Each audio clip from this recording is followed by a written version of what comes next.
All right, what's up, everybody, and welcome to the Hidden Path. We're back and better than ever. You're not on the beaten path, you're on the hidden path. Tonight, we have a kind of a la carte episode in store for you, no particular topic. Um, we will have be back to our regular topics next week, so join us for that Monday at 7 p.m. But as always, we have our good friend and host of the show, Mr. Carbon Mike. How you doing, man?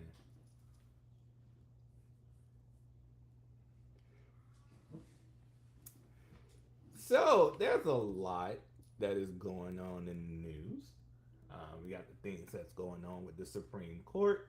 Your your lovely mayor of New York City seems to be starting a new revolution, a new socialist revolution that's taken over the Democrat Party that got them infighting. And also, the Democrats are not the only people that's fighting with each other. The Republicans are as well, with Scott Pressler, a social media and political influencer, being kicked out of a Republican rally. That's crazy. So we got all of that in store for you. But let's start off first with the Supreme Court.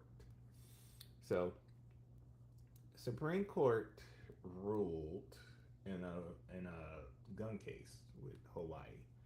Hawaii basically was saying that if a person carried a gun onto private property, they was committing a crime.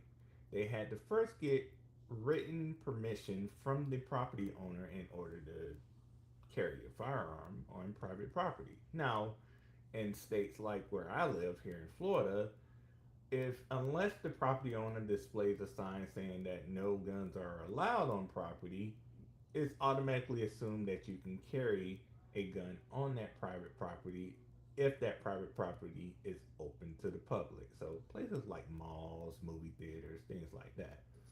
So, what are your thoughts on the decision?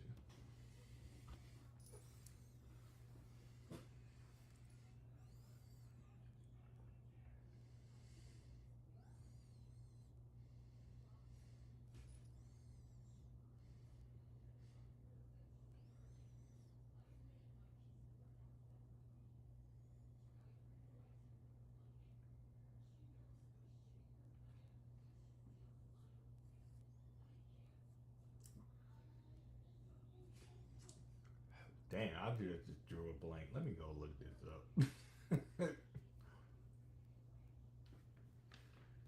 It happens to the best of us.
It's crazy that Hawaii tried to use.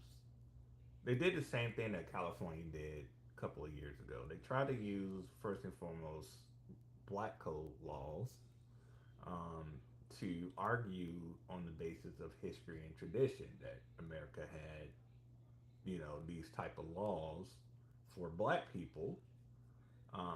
Therefore, that's a yeah, yeah. That was one of their arguments. Yeah, that was one of her. Yes, that was one of Hawaii's arguments. It was that and their whole spirit of aloha argument as well, where they said that, well, before we were a part of the United States, we had these laws and therefore it should be acknowledged. But yeah, black codes, they try to use black code laws as part of their argument to coincide with the history and tradition. And for those who don't know, that was made popular by the Bruin case. It was a dissent that, laws, gun laws, whether at the state or federal or even like at the local level, has to coincide with the history and traditions of this nation. And a lot of anti-gun states have been arguing that racist gun laws fit that definition. So yeah, that was,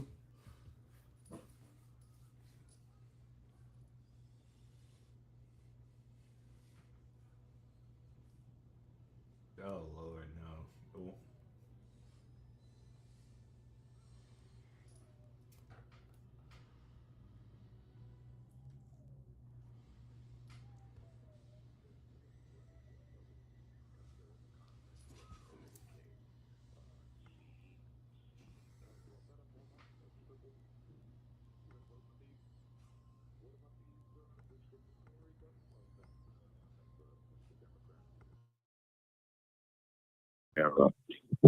Why can't that be, satisfy the history and tradition requirement of because for those who don't know, what the Brewer decision essentially said was the Brewer decision set a new constitutional test, right?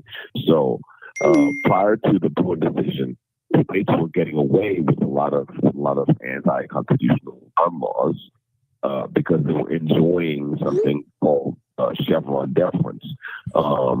This kind of balance, interest balancing test where the states can say, well, yes, we know that the right to keep bear arms should be infringed, but we've got a crime problem.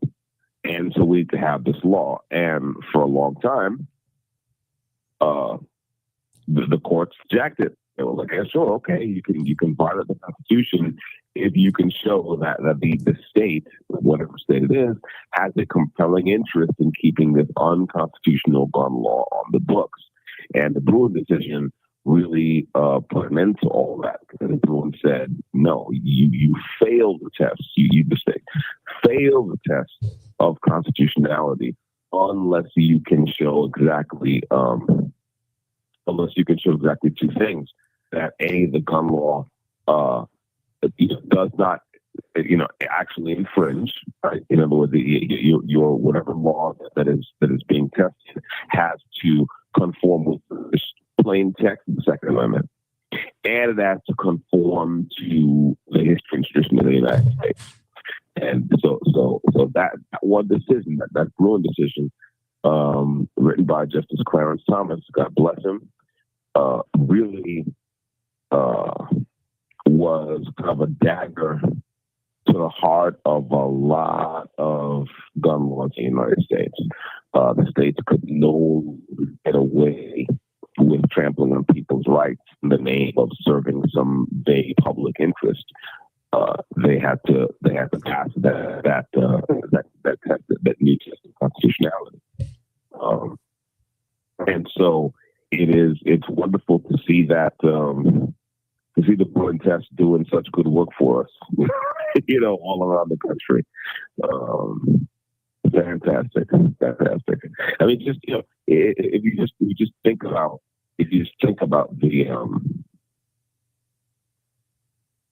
just the brazenness of a state like Hawaii saying yes, we need to right to keep their arms. You can go around in public spaces, in private property that's open to the public, like shopping malls and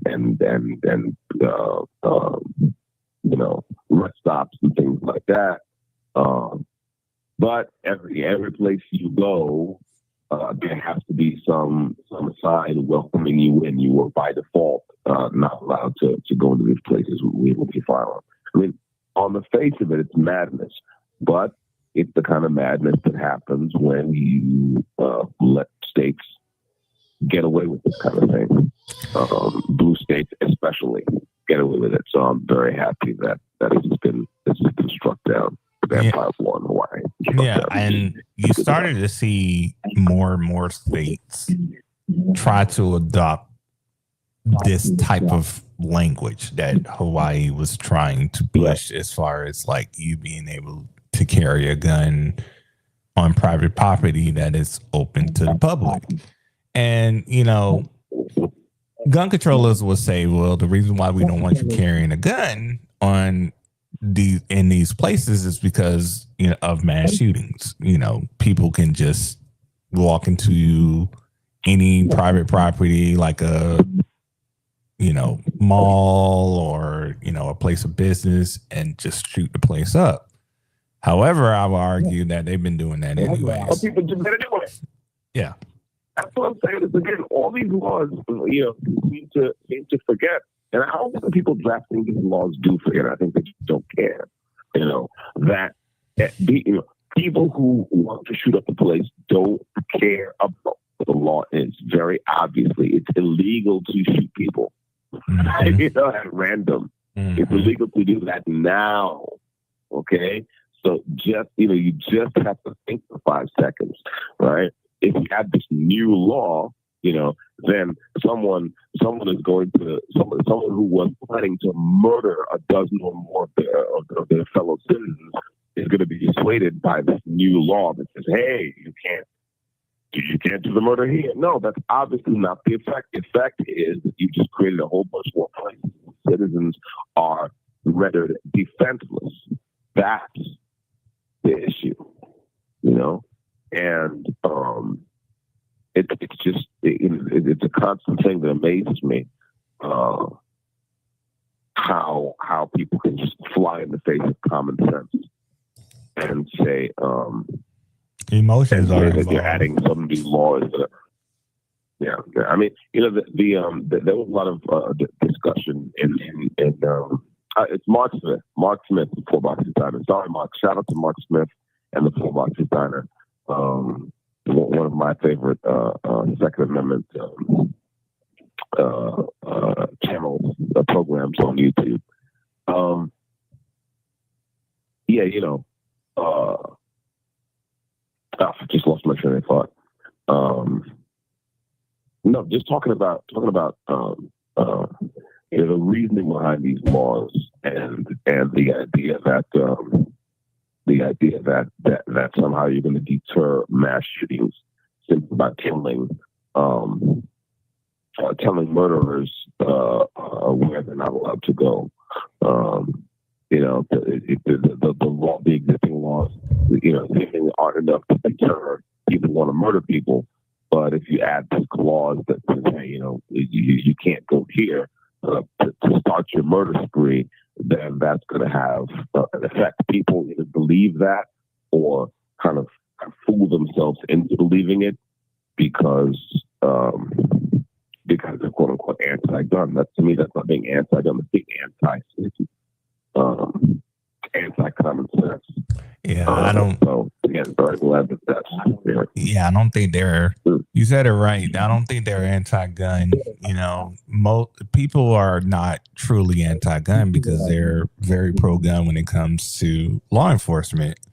In some cases, right. And even if they're anti-law enforcement, they're pro-law enforcement when they need help. So they always calling someone with a gun. Right. So yeah, they're not anti-gun. These people are just, you know, filled with their emotions, and they can't really concentrate on logic in that vein. But I wanted to also, we have some more Supreme Court rulings that came down the pike.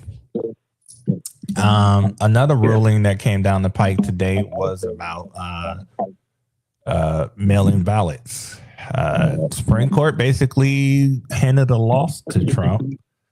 Trump was arguing that mail-in ballots that came in, even though they was postmarked on election day or before election day that came in after the ballots were counted should not be counted. Supreme Court said no, they must be counted. And this has very big implications on the military who is overseas who vote in elections. What are your thoughts on it? Did the Supreme Court get this right, or should Trump have prevailed in this? I mean, this is difficult for me to answer because I don't know kind of the jurisprudence on the basis of which they handed down this ruling. It seems to me that with other official with other kinds of official documents that you have to register with the government by, whether it's municipal or state government or the federal government. I've understood for a long time that it was a deadline. It's a postmark deadline, right? Because you can't. Because if I have to mail something to the IRS, for example, by a certain day, I can't guarantee that the postal service is going to take exactly 1 day or 2 days. I can't guarantee it's going to get there by the day if I mail it, a day or two in advance.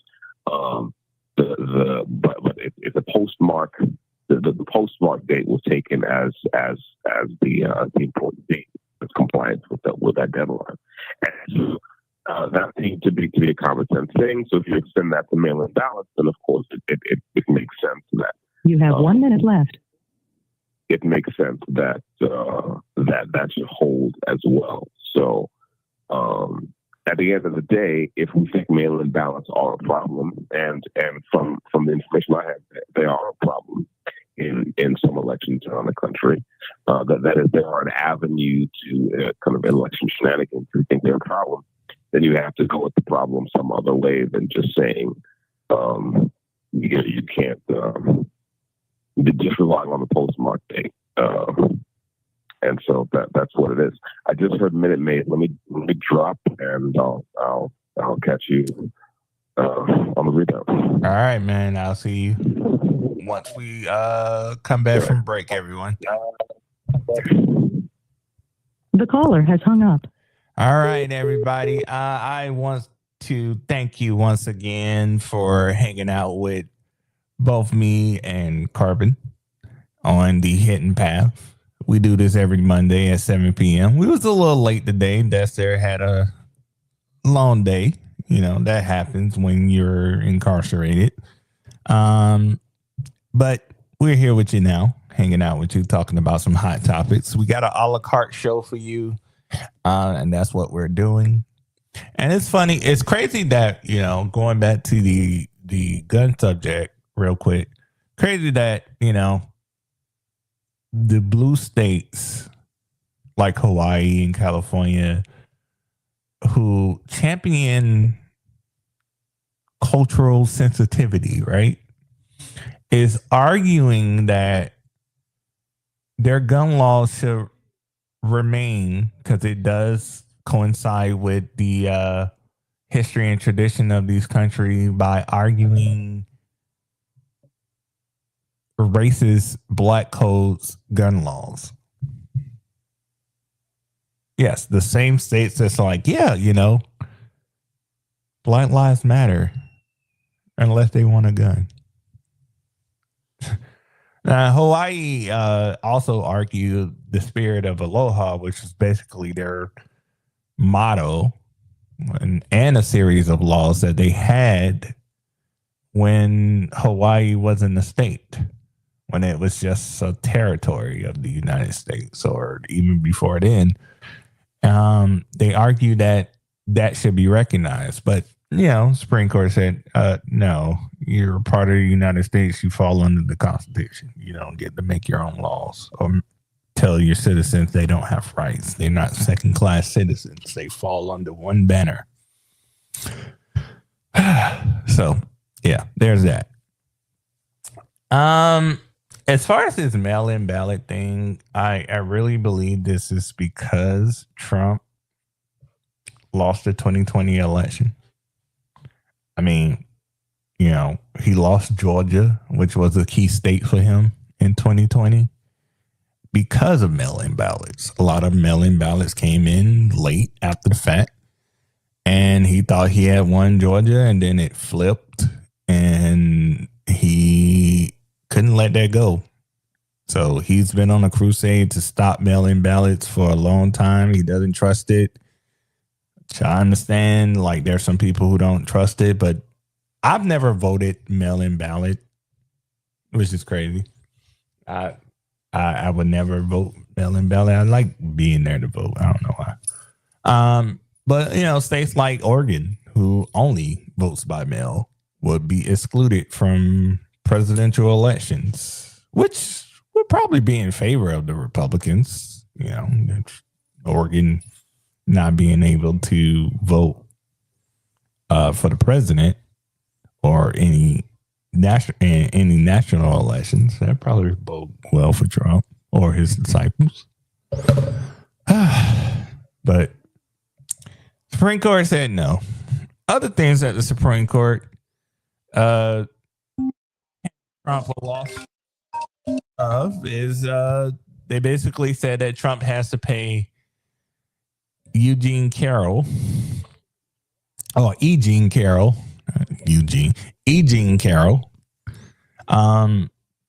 the money that she won in the lawsuit, the civil lawsuit against them. So not a good day for the Trump administration. So Dexter is calling back. So we will be right with you in just a moment. Stay tuned. You're listening to The Hidden Path.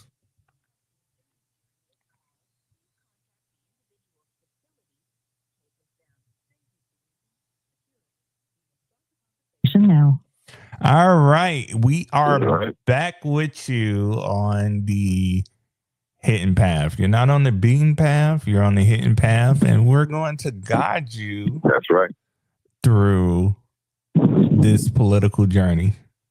So before we broke, we was talking about the mail-in ballots. During the break, I kind of told the audience what my theory is on why I think Trump pushed for it. I'm gonna bounce it off of you, see what you think. Okay. So you know that Trump lost the 2020 election. You know, I say that with air quotes. Trump lost the 2020 election. And one of the biggest scandal around that was Georgia. He was winning Georgia at one point through the middle of the night, and then apparently some mail-in ballots came in, and you know he ended up losing Georgia, and thus losing the election. Hang on a second. Were those the ballots in DeKalb County, Georgia? I think the mail-in ballots that were under a table. I think so. So like. So they closed down the counting operation, right? And then some black mail-in ballots had been under tables and so I think behind credenzas and all that shit. I think ever since then Trump has been like on a one-man army to make sure this never happens again. He believes that the election was stolen from him, and he believes that mail-in ballots was one of the reasons why. He's never been a fan of it. He's been quoted as saying that he believes that people should go vote on election day. He's not really a fan of early voting either. But statistically, mail-in ballots has benefited the more older, senior part of our communities, and also has also benefited Republicans. So I will ask you with that, like, what do you think about the theory, and also do you think this is actually a win for conservatives, despite how Trump may feel? Yeah, that's a good question. Again, the Georgia thing is funny. Well, let me ask the question first. So do I think that I simply don't know. I just don't have any, I haven't run the numbers on this. So I simply don't know who tends to benefit from mail-in ballots. Politically speaking or demographically speaking, I have no idea. It seems that certainly for older voters who have less mobility, who may have less mobility, right? Um, Mail-in ballots would help them. It seems also to me that older voters skew a little bit more conservative. So I don't know if that, I don't know if that holds water. But rather, I don't know if you could say that it benefits Democrats. Yeah, so I simply don't have enough information to kind of form an intelligent opinion on that. As far as Trump's thing, I mean, look, I think, look, it's from what I saw, from the actual videos I saw, I think this was I think it was the DeKalb County Convention Center in Georgia. At least as far as that state was concerned, or that district was concerned, it wasn't. There was some shenanigans. I mean, so I have yet to do this. They were what looked to me like shenanigans. When they said, "Okay, everyone's got to go. We got to stop counting. Everyone's got to go home. All the inspectors have to, or the watchers have to go home because there's been a water main break in the facility or something like that." And then all the Republicans leave, and then as soon as they're gone, people start counting votes again.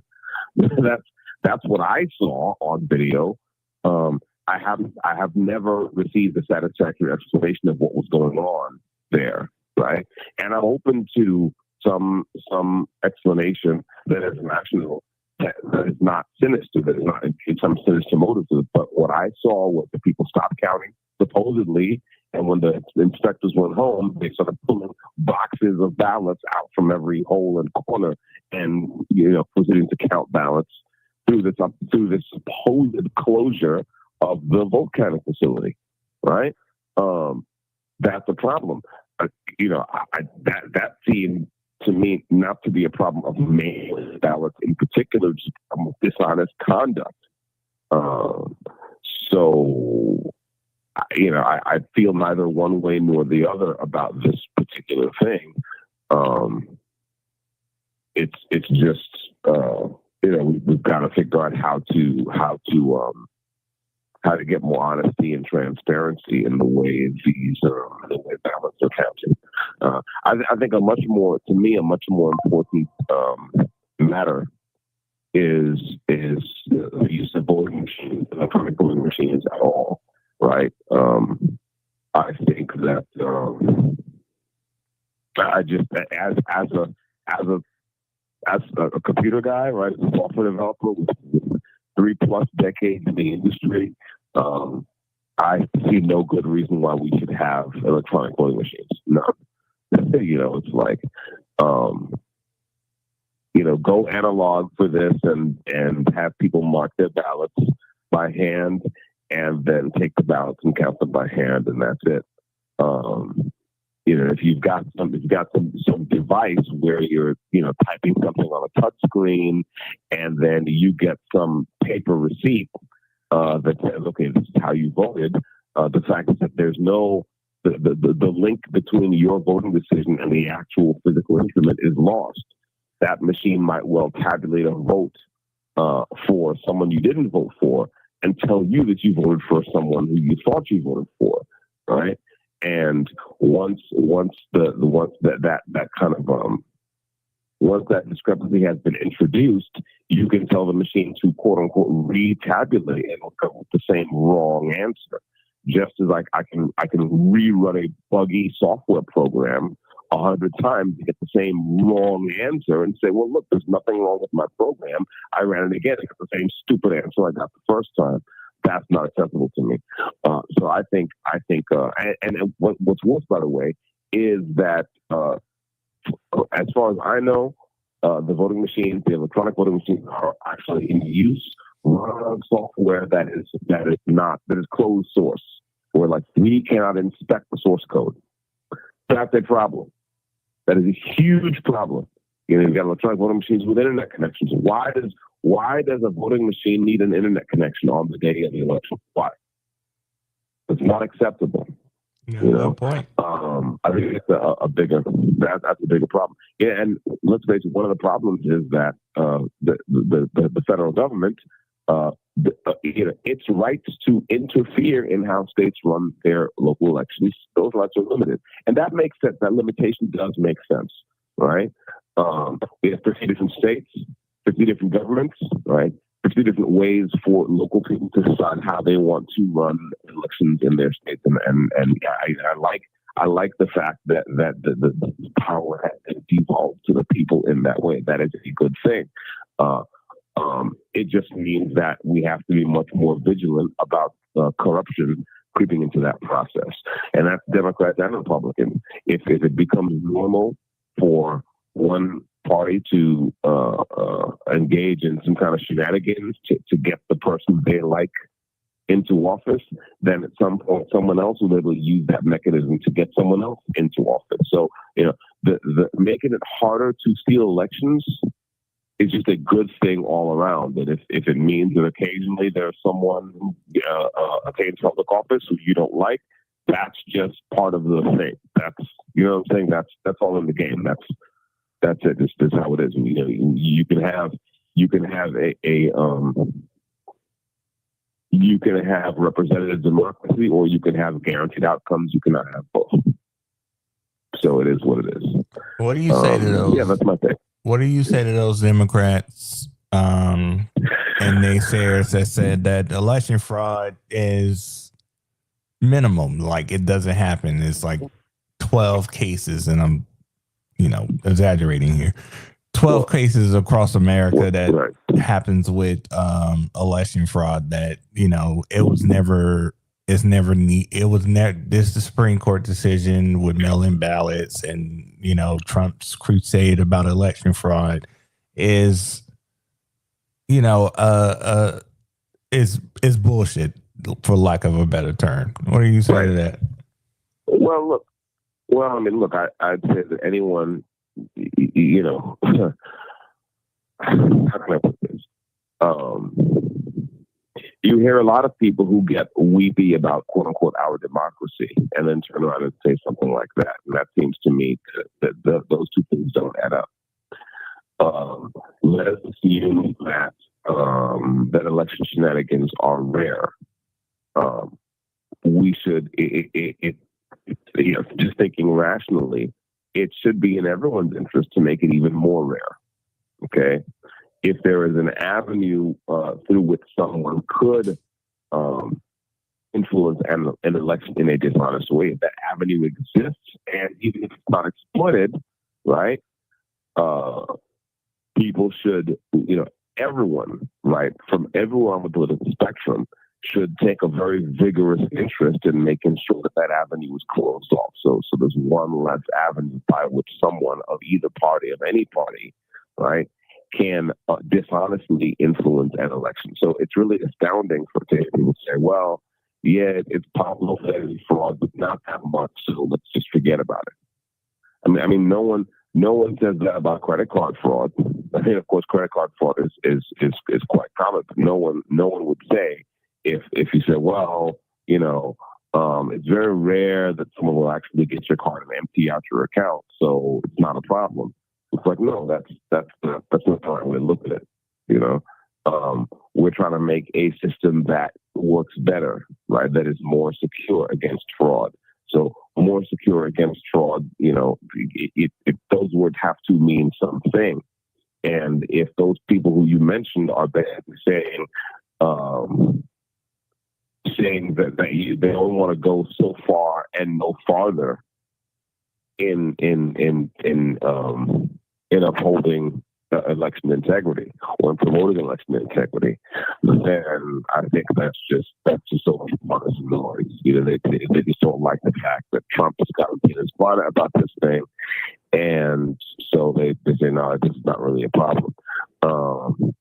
If someone can steal an election by whatever method, whether that method is used or not, is immaterial. To close that avenue down. That seems obvious to me. So it's it is what it is. But no, I think this is a partisan issue. It should not be. But again, if you apply this and think, well, yes, we have found that 1% of doctors actually intentionally poison their patients. So it almost never happens. But just forget about it. It's like no one would say, sure, that's fine. It's only 1%. Drive that number down. That should always be the question, no matter how rare it is. Something like election integrity is important enough that when you hear some number, whatever the number is, you should say, well, can we drive that number down somehow? So just this is out of hand, and so, well, that never happens. And that's the one. The other thing, of course, is that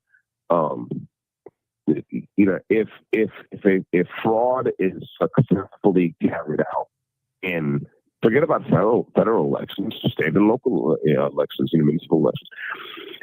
If people somehow successfully carry out fraud such that it's never noticed, then it's never caught, then that's a problem, right? And the argument that, well, this is rare doesn't really hold, because you think it's rare because people have been caught in a very small number of cases. The question is, are there any gaping security holes? Are there any gaping kind of process gaps that allow elections to be unduly influenced in this way? And if there are, then we should patch those up. And by the way, just something about election influence. I've heard a lot of lefties get very weepy about the fact that foreign governments have quote unquote influenced American elections. If by influence American elections I mean that foreign governments have either paid or unpaid agents who go out on social media and say things, well, you could say that's unwelcome. Right, that is an unwelcome form of influence, but it's not the same thing as fraud, right? Just if you had a foreign leftist power, right, a foreign power that left the Democratic Party, and you had lots of people, paid or unpaid agents of the foreign power logging on to social media and saying things, to influence opinion in favor of the Democratic Party. Of course, no one would say this was some huge problem. Okay, so it works both ways. And people get to log on to social media and say things about one party or another in the United States. And what that means is that one part of the fortunes of one party or another at any given time may be lost or harmed by that speech. Okay. And is that a problem? I would say, well, yes, that's a problem. I don't know if it's a solvable problem, but it's a problem. Okay. But that's not the same thing as kind of election tampering or election fraud that I'm talking about. I'm talking about people actually manipulating the process of tallying and counting votes from ballots. That's the very specific thing I'm talking about, right? Is like, is there a way to manipulate the system so that you can intentionally mistally ballots and come up with a vote count that is substantially different from the quote unquote actual count, what the count would have been if no one had interfered? That is the question. And again, everyone should be interested in driving the incidence of that kind of those kind of things. Driving it of that down to zero. Everyone should be interested. And the fact that everyone's not, seemingly, the fact that especially, major voices in the Democratic Party seem to be offended when you talk about election tampering and election fraud, ballot tampering. Like, they seem offended as if you said something wrong. Says a lot about that party. I mean, it just, it is what it is. So. Speaking of and we're going to get back to the Supreme Court decisions in a minute. We're still waiting for the Supreme Court decision about birthright citizenship. But as soon as that comes down, we're going to break that news. But speaking of party, everybody's Mm-hmm. favorite new mayor, the hottest mayor in the country at the moment. He seemed to be getting a lot of Oh my praise. God. I call him the Middle Eastern Bernie Sanders. Has come He's out not from the with. Middle. He's not from the Middle East. I know he's not, but I'm just saying. I'm making fun of it because I don't know exactly what nationality he is. But he came out. He supported three congressional candidates who ran on the socialism platform. There seems to be some infighting within the Democrat Party. There's a lot of Democrats, establishment Democrats, who do not like Mr. Mandani and his socialist movement. You know, these Democrats, including James Carville, has come out and said that it's not sustainable and that it's not something that the party should embrace. You're no fan of Mayor Mondani. And you're also no fan of the Democrat Party. How do you feel about That's right. this infighting? And do you think socialism is going to take over the Democrat Party? And is there a movement brewing from this? Yeah. So, I mean, first, I happen to think socialism is categorically a bad idea. And that seems just self-evident from the history of socialism, history of government price controls, government to take over the means of production in a broad way. Just to get our terms straight, in general terms, we describe socialism as government ownership of the means of economic production.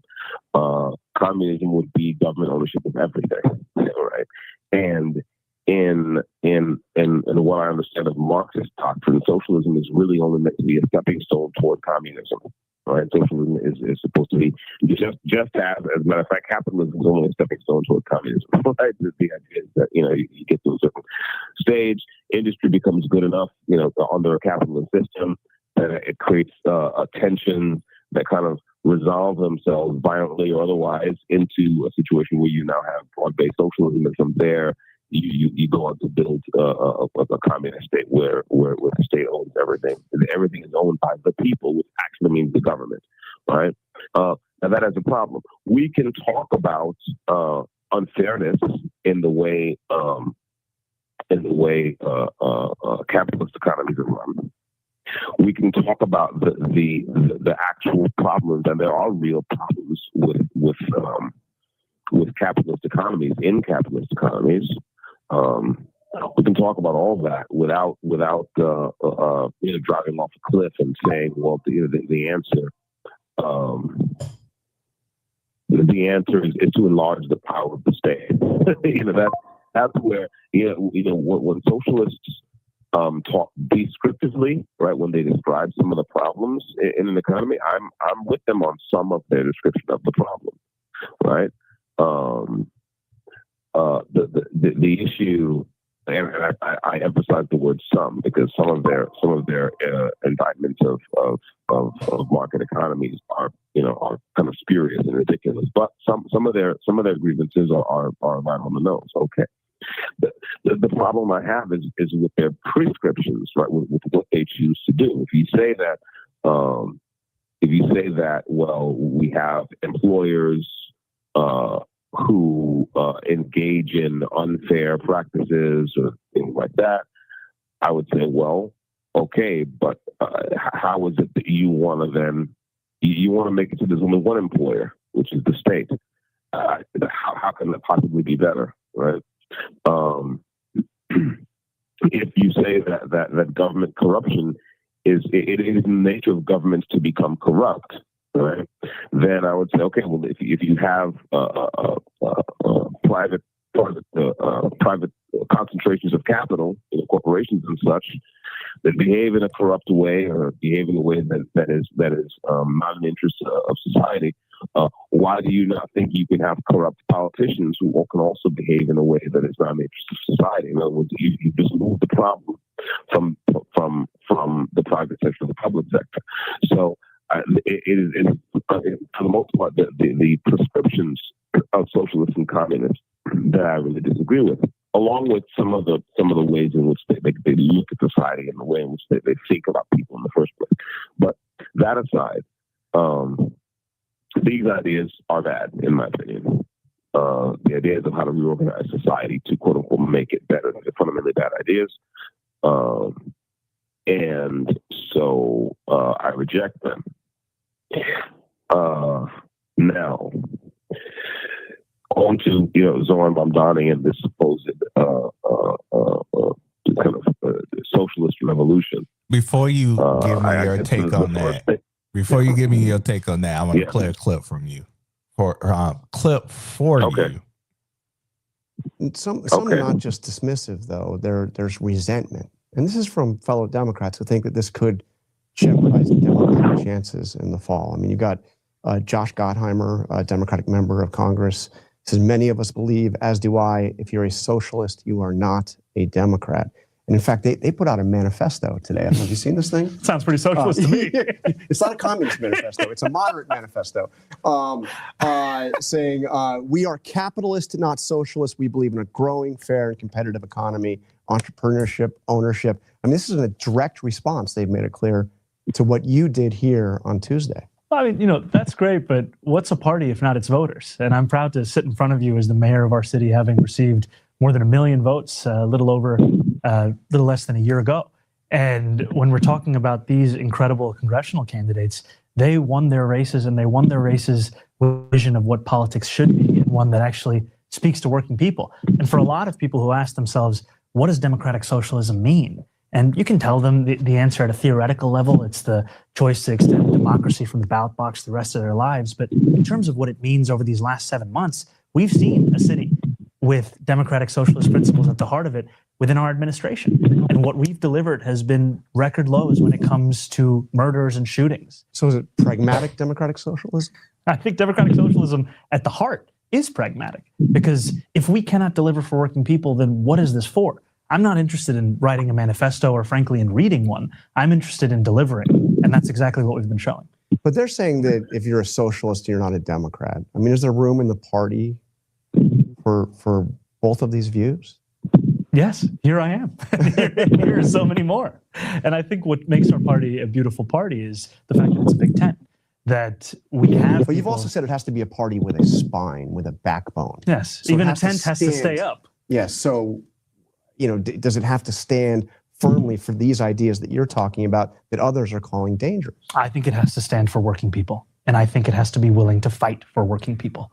And I think that there are some who are offended by the prospect of a party that knows who it fights for and goes every day to work for that. Because what we've seen over many years is a willingness to not only explain away the status quo, but frankly, even to look to benefit from the status quo. And that's not what working people are looking for from our party. All right. That was Mayor Mamdani, New York City Mayor Mamdani, talking about his criticisms. Well, the Democrat Party's criticism of him, the establishment Democrat Party criticism of him. So I'm a firm believer in never interrupting your enemies while they're making a mistake. So I'm never going to sit here and be like, hey, what the Democrat Party is doing is wrong. Hey, if this is what the road they want to go down, let them go down it. But being that you, Dexter, and your family still lives in New York City, and his policies is going to affect the people of New York, your friends, your family, your neighbors, all of those people. What do you think about Mamdani and these policies adverse to what the Democrat establishment is pushing? Because the establishment, in my opinion, they didn't push this type of capitalist society for a while. They embraced that socialism for a while. But go ahead.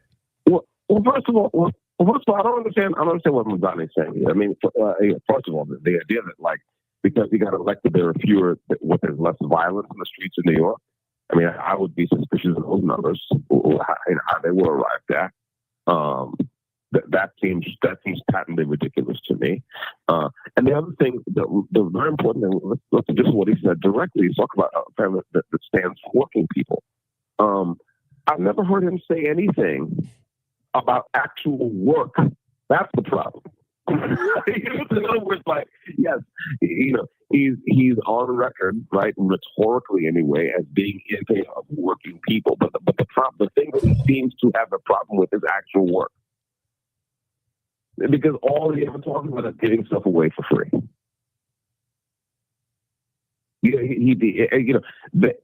I've yet to hear Zohar Mamdani talk about getting more people into the workforce.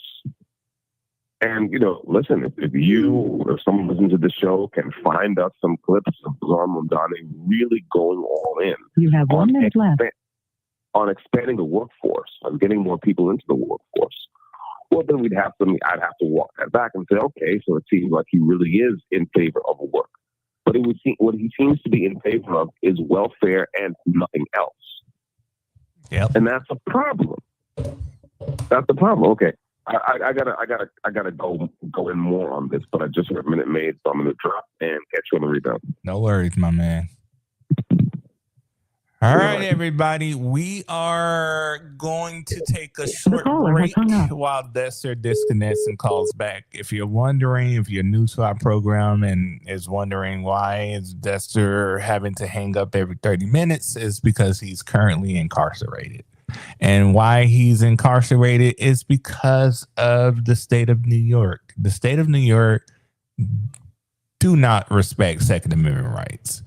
And because they lost badly when it came to the New York Rifle and Pistol Association v. Bruin case, that famous Supreme Court case that said that New York can no longer may issue licenses to carry. They said that you have to, if a person has the right to carry and they have no criminal record and they pass all the requirements that the state put up, you have to issue them a license.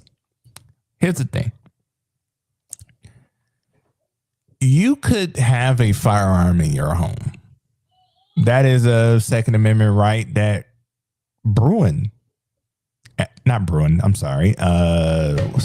Heller. Yes, Heller and McDonald, because McDonald was at the state level, said that you have the right to keep and bear arms in your home unconnected from a state militia. Apologize for that. Well, the state of New York had other plans and basically said that, a person who is owning firearms now must apply for a license. Well, they never let Dexter or any other New York citizen know that. And Dexter ended up getting caught up in some licensing / permitting issues. Keep in mind, this was a law that was passed retroactively and nobody was grandfathered in. So that's why Dexter is calling. I'll tell you more about it in our next break. Securus, you may start the conversation now. And we are back with the Hidden Path. We're back. Yep. He was going off on Mr. Mamdani. So I'm going to let you continue. Yeah. Yeah. So I think one of the things he said a lot about in his book before and after his mayoral campaign was he talked about universal child care, right? And he wants to quote unquote give he wants to make child care available quote unquote for free for everybody, universal child care. Now, what's interesting about that is that he never said means tested child care, right? Child care for everyone. Well, everyone, even people who can afford to pay for it, right? In other words, look, let's fall back a second. A party that is for working people should understand that to the extent that you tax work, right? That is, to the extent that you are taxing income from work, right? You are interfering with the ability of working people to actually turn their abilities, their skill sets into prosperity, or into, at the very least, a living. Okay. Now, we can argue that, yes, but you need some level of taxation to kind of run regional governments and so on. Okay, well, fair enough. But to me, at least one of the, forget about how high or low a priority it is, but one of the things you should be talking about, if you're really for working people, is figure out how to tax work less. Because working people who actually derive the bulk of their income from wages, from paid work, as opposed to from financial dividends, from selling stocks or what have you. People who derive the bulk of the income from work, right, are burdened by higher taxes. Okay, so someone who is sincere about being in favor of working people, being for working people, should at least spend some of the time talking about how to decrease that burden on working people. That is, he seems to understand, and we can be honest, I can go a little bit toward his side. I understand is child care. Child care is, in fact, a financial burden for some working people. Some working people, for example, if you're working for a hedge fund in Manhattan, right? If you're a software developer working on a trading floor, then it's not as much of a burden as if you're a bus driver, right? The traders on people who work on trading floors, software developers on Wall Street, tend to make more money than people who work for transit, for example, or people who are janitors or something. Okay, and therefore, you can say, well, yes, that's providing child care for people who are unduly burdened by that. Okay, but that's the thing. If you say correctly that having to pay for child care is a financial burden for some people, but let's say that is correct, broadly speaking. Okay, well, income taxes are also a burden. Just straight up, it's like it's a burden that hits you before you even handed your paycheck. You hand your paycheck and you don't hand your paycheck, and some of that money is just gone because it's been spent. It's been taken by the government. Okay, so accepting that we have to have some level of income taxation for purposes of this argument, we have to have some income tax. Okay, accepting that for a second. You would think that someone who's for working people would include that in his platform. We have to drive down the cost of working for working people. So he's okay with driving down the cost of child care, right? But not the cost of actually doing work. And that's a problem. Right? He seems to think that if we can just get the government to interfere in enough things, that we're going to make things better for working people. And I don't see how that rhetoric matches up with his focus. His focus has never been on getting more people into the workforce, enabling working people to take more money home with their paychecks, right? Enabling people to having it be easier in New York City to start a business where you could possibly employ some people, right, and create jobs. Where is the job creation part of this platform? There's nothing there. All this platform seems to be biased toward the government should do more. That's the problem. That's one big problem. The other problem is what he said in that clip. He said, well, democratic socialism It is about expanding democracy for the ballot box to the rest of your life. Well, first of all, I don't want this. Okay, you and I are both parents. You and I are both fathers, right? Okay. Yes, we're not going to have any democracy in the house and how we raise our children, bro. No. Like, what are you talking about? It's a dictatorship. And it's a dictatorship. It's a benevolent dictatorship. That's correct.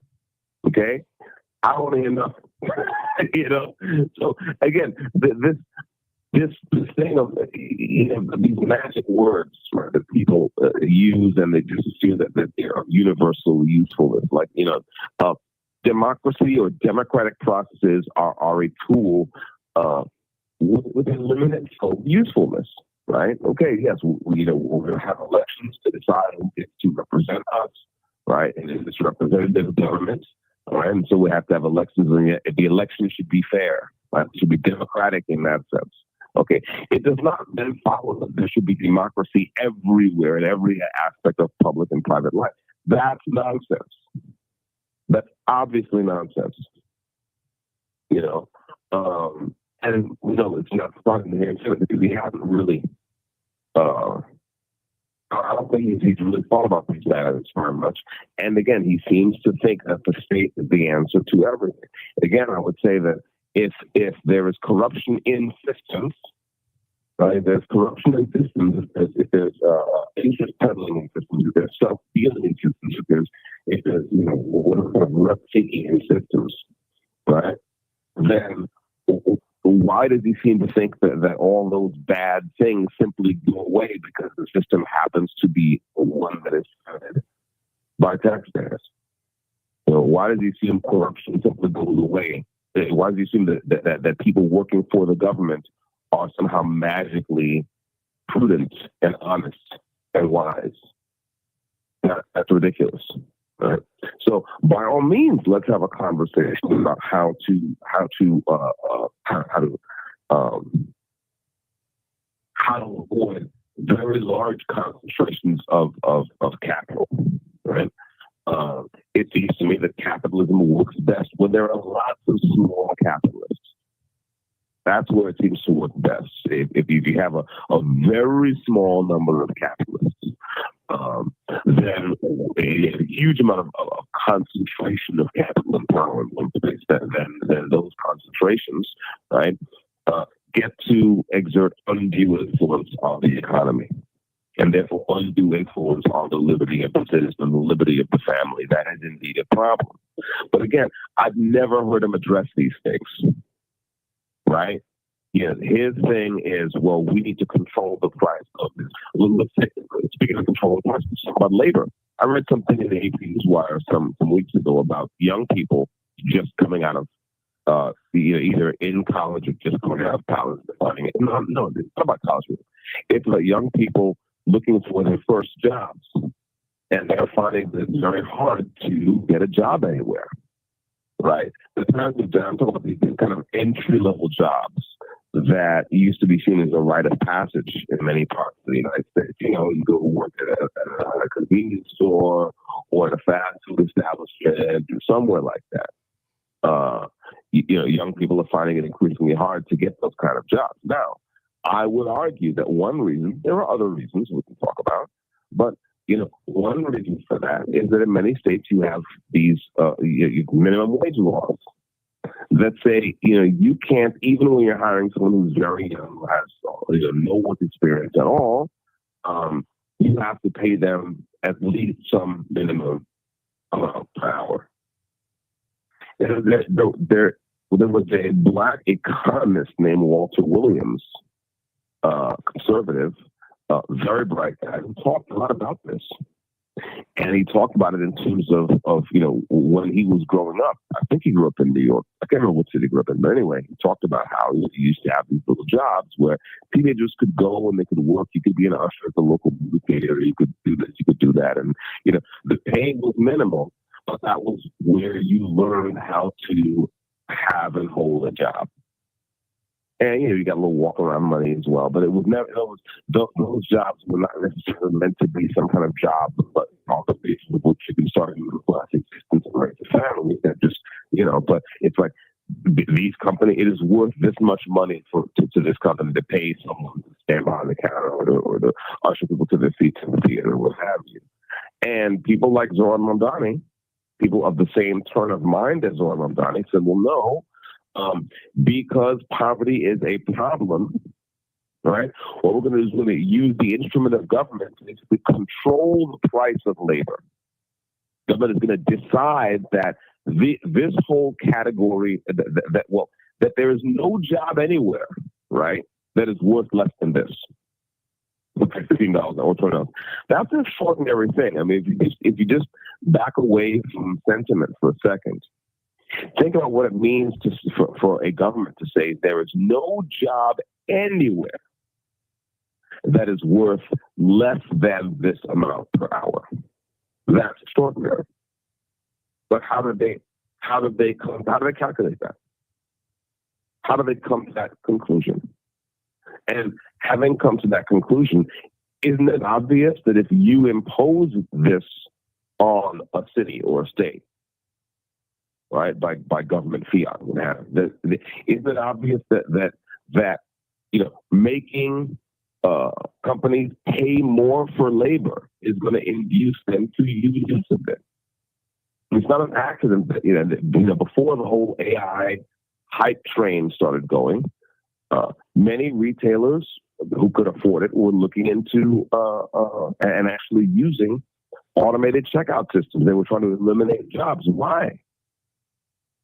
Because we had people of the same turn of mind as Zoran Mamdani go in and say, listen, you can't pay anyone less than this to do this job.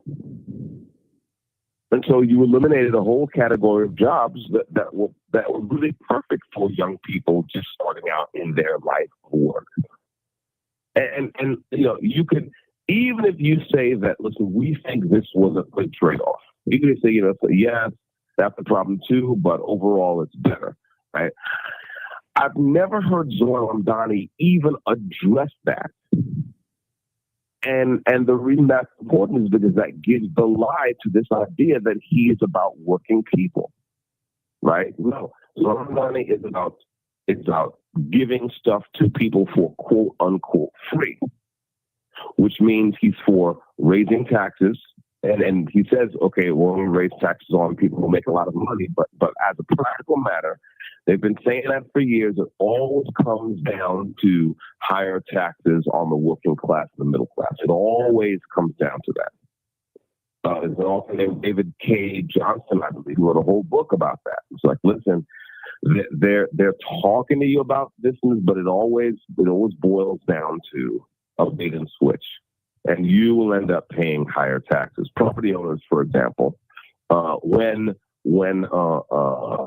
capital flood in cities, the property owners left behind, the business owners left behind, end up suffering the same infrastructure but with a smaller tax base, and therefore their tax bills go up. That's just how it is. Now we can acknowledge that, again, very large companies, very large concentrations of capital do not always conduct themselves in a fair or reasonable way. We can talk about how to address that. But again, if we are really in favor of the citizen, if we're really in favor of liberty, right? If we're really in favor of work and working people, then you would think we'd at least talk about how to make it easier for working people to make a living from work, to turn their abilities and their skill set into prosperity. And the fact that he never talks about that makes him suspect at best. So now moving on to the Democratic Party and socialism. Well, I know that Democratic socialists have won a few primaries around the country. I'm not sure how many they've won. I'm not sure how many more Democratic socialists there are in office. Since let's say Mamdani ran for mayor. In other words, the idea that this is a movement I'd have to see some of the numbers and see, well, really, are there that many more democratic socialists now holding political office that we can call it a movement? Or is it that democratic socialists have won some primaries in some high profile areas, and now people are calling it a movement? So whether or not it's a movement, I would reserve judgment on that.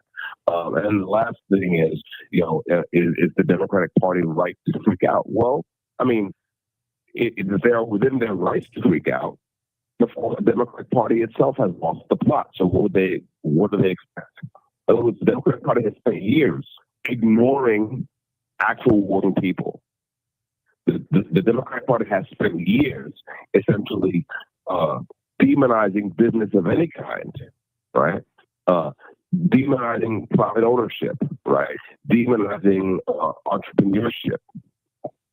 The Democrats have spent years pushing the idea of all we have to do is get the government to redistribute capital in such and such a way, and everything will be better. They have not been talking about actually make it better for people who are out there working, how to get more people into the workforce. They've not talked about that. Many of the politicians have the opposite effect.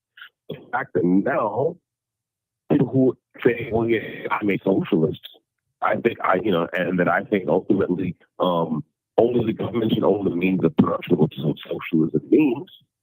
The fact that people out there starting to make waves and maybe primary incumbent Democrats,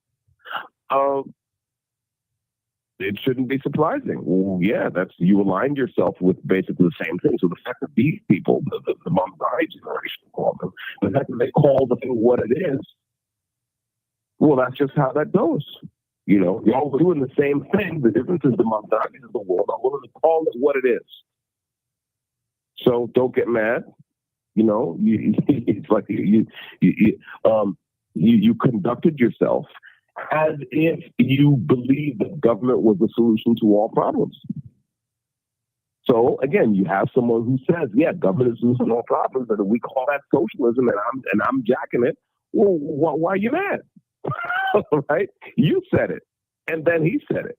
Okay, but you both said it. Mm-hmm. So I'm delighted to see that there's infighting. I'm delighted to see that they're freaking out. All those things are wonderful. Because again, I think that it's separate from my criticisms of how we do capitalism, and there are real things about how we do capitalism. We can't fix this by imposing a whole raft of even more ideas on American working people and American society and American families. Like that one. So ran over. So one thing that caught me by surprise, I haven't been a part of the Democrat Party for a long time, but one thing that caught me by surprise is the fact that one of the establishment Democrats, and I forget his name, said that the Democrat Party is a party of capitalism, and that if you call yourself a socialist, you're not a Democrat. Now, from what I've seen over the last, let's say since 2008, at the federal level, a lot of Democrats have run on, hey, I'm just going to give you a handout, and they've passed regulation that made it hard for you to start a business, hard for you to get like a trade education, all of this different things.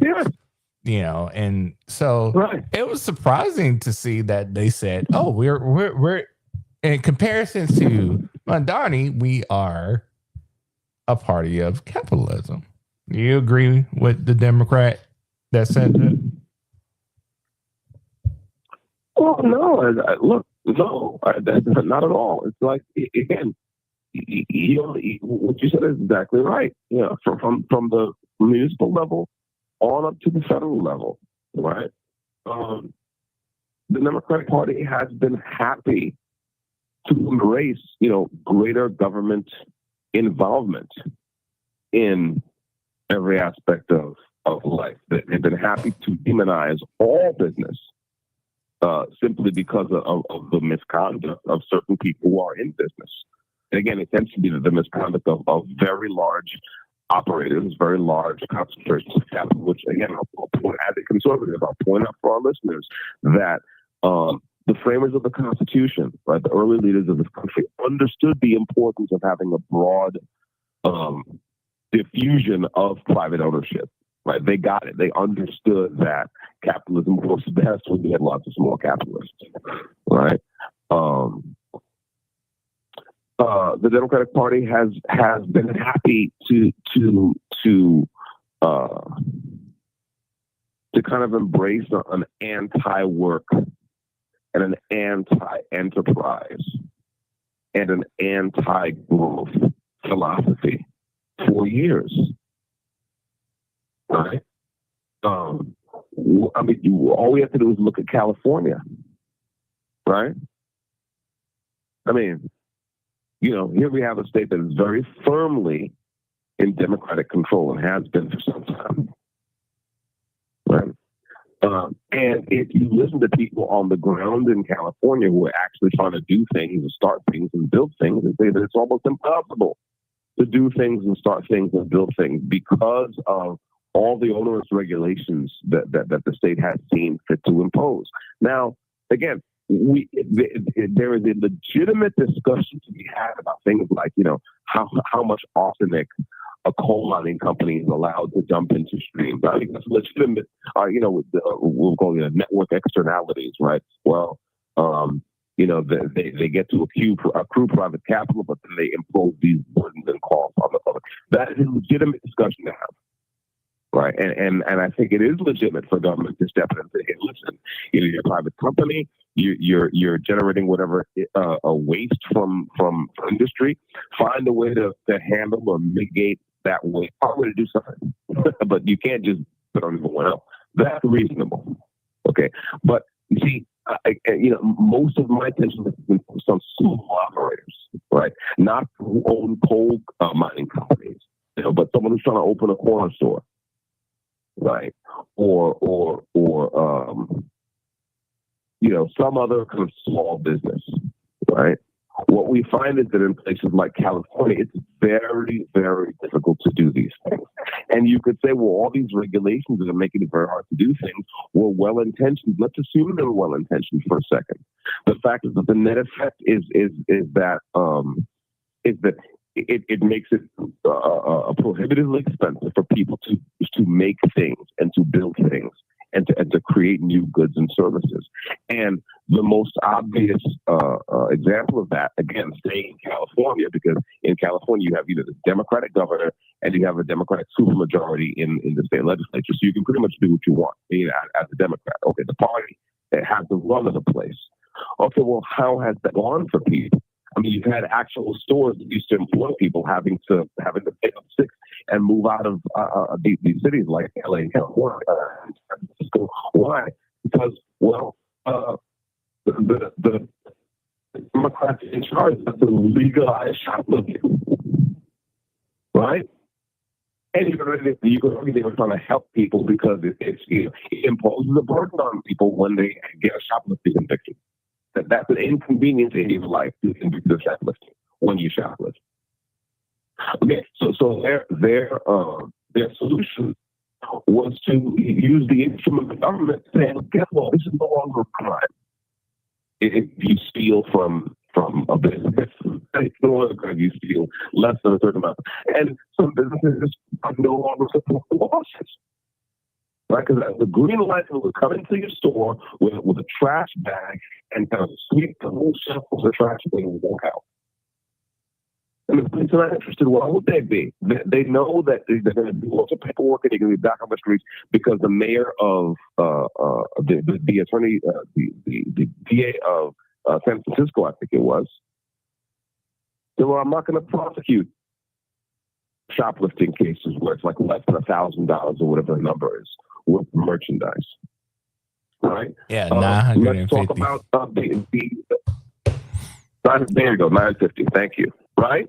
Okay, so again, what is my focus always? You've heard me talk about capitalism before on spaces and things, and you know that I'm always looking at the low end, right? Small proprietors, small owners. Okay, you have a small business owner on a street somewhere in San Francisco, and every day someone comes into your house, comes into your shop, and steals $500 worth of merchandise. Mm-hmm. And by the way, it can be more than one someone, right? Because it's not if the aggregate loss is less than 900. If each individual shoplifter can come in and steal $900 worth of goods out of your store, and the city is not going to do anything. Okay, well, that's something that you got to close down. And guess what? A lot of Whoever those businesses you had hired to work in your store, right? Of course, they can. And so, where did those jobs go? Do the Democrats care? Was there in the DNC some kind of concern that alarmed people? So wait a second. Look at all these small businesses having to close down because some Democrat in California has about to legalize shoplifting. Did they freak out? Did they say, listen? Did they put on a manifesto and say, listen, if you're for shoplifting, you're not a Democrat? They did no such thing. Nope. Right? Because it wasn't costing them. It was costing business. It was costing the communities that those businesses were embedded in. Well, you hear things like now you see the problem is I was going to say you hear things that come from the Democrat. You hear things that come from the Democrats and their voters is that these businesses like let's take CVS or Walgreens for example.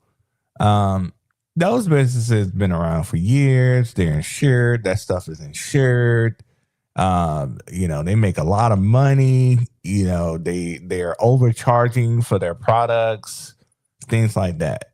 What do you say to that? Okay, but the problem is that if you're just a bodega owner, that doesn't apply. So, right? In other words, you're not a chain like CVS. You don't have some big corporate back office. You don't have, and by the way, these companies, CVS, they don't have unlimited money, and so whatever money they do have, they're going to try to support stores, franchises, or whatever, which are situated in places where they're not likely to get much shrinkage, where they're actually going to make money from the products they put in the stores. But again, let's forget about CVS, Walgreens. Let's forget about the big chains. When they legalized shoplifting in San Francisco, for example, they legalized it for everyone. That is to say, you could go into anyone's store and take less than $950 worth of goods and know that you weren't going to get prosecuted. It didn't just that, and that's my point. They may have had Walgreens or CVS or Thune in mind when they said it, but it applies to everybody. And so, at the end of the day, look, if these, whatever the case is, it's like these stores, the capital is going to leave if you create situations that are adverse enough, and so that capital did flee. You have 1 minute left. You can say, well, they shouldn't have fled because it wasn't that bad, but they did leave, and they took the jobs with them. And then when we come back, just a minute, mate. So when we come back from the break, I want to talk about the Palisades wildfires. Oh, right, yeah, and what happens since those wildfires. Just try to short all those home. I want to talk about that. All right, so I'll drop it. I'll catch you later. All right, you guys are listening to the Hidden Path with Carbon. The caller has hung up. Bringing you this program every Monday at 7 p.m. We had a little late start today, but that's okay. It happens. So, like I was telling you during the last break, Dexter is currently incarcerated because of the state of New York and the state of New York not being willing to recognize the Second Amendment or at least abide by it. As far as what the Supreme Court has ruled when it comes to the Second Amendment. We are currently doing this show because we're trying to bring recognition to Dexter's name, Dexter Taylor. And hopefully the right person listens to this program, get to know who he is and begin to advocate for him. Back when I had my Twitter account, I used to say it's a great day to support Dexter Taylor. What I meant by that, any day is a great day to support Dexter Taylor, especially anyone, not just him, but anyone who's fighting for your Second Amendment rights, your constitutional rights, rather. So please do me a favor and share the program. It is being broadcast on the Hidden Path YouTube channel, my YouTube channel, Your Smart Ass Carl, and the X page of the Hidden Path with Carbon Mike. We asked you to see deeply, listen closely, and reason honestly. The reason why we do that is because both myself and Dexter believe in honest conversation. But before you can have an honest conversation, you have to follow those three things. You got to see deeply, you got to listen closely, and you got to reason honestly. So too many people want to paint a narrative, whether you're on the far right or far left. We don't do that here. So if you enjoy having a good conversation that's going to criticize both sides, this is the place for you. Now. All right. And now we are back. We're back continuing our conversation on the Hidden Path. We're just talking about the Democrat Party and how they approach small business, capitalism, socialism, and all those different things. And you brought up a really good point, is that when they're talking about these businesses being insured and you ain't got to worry about shoplifting because CVS, Walmart, Target, all these businesses are billion-dollar corporations. They don't really need to worry about a handful of shoplifters per month.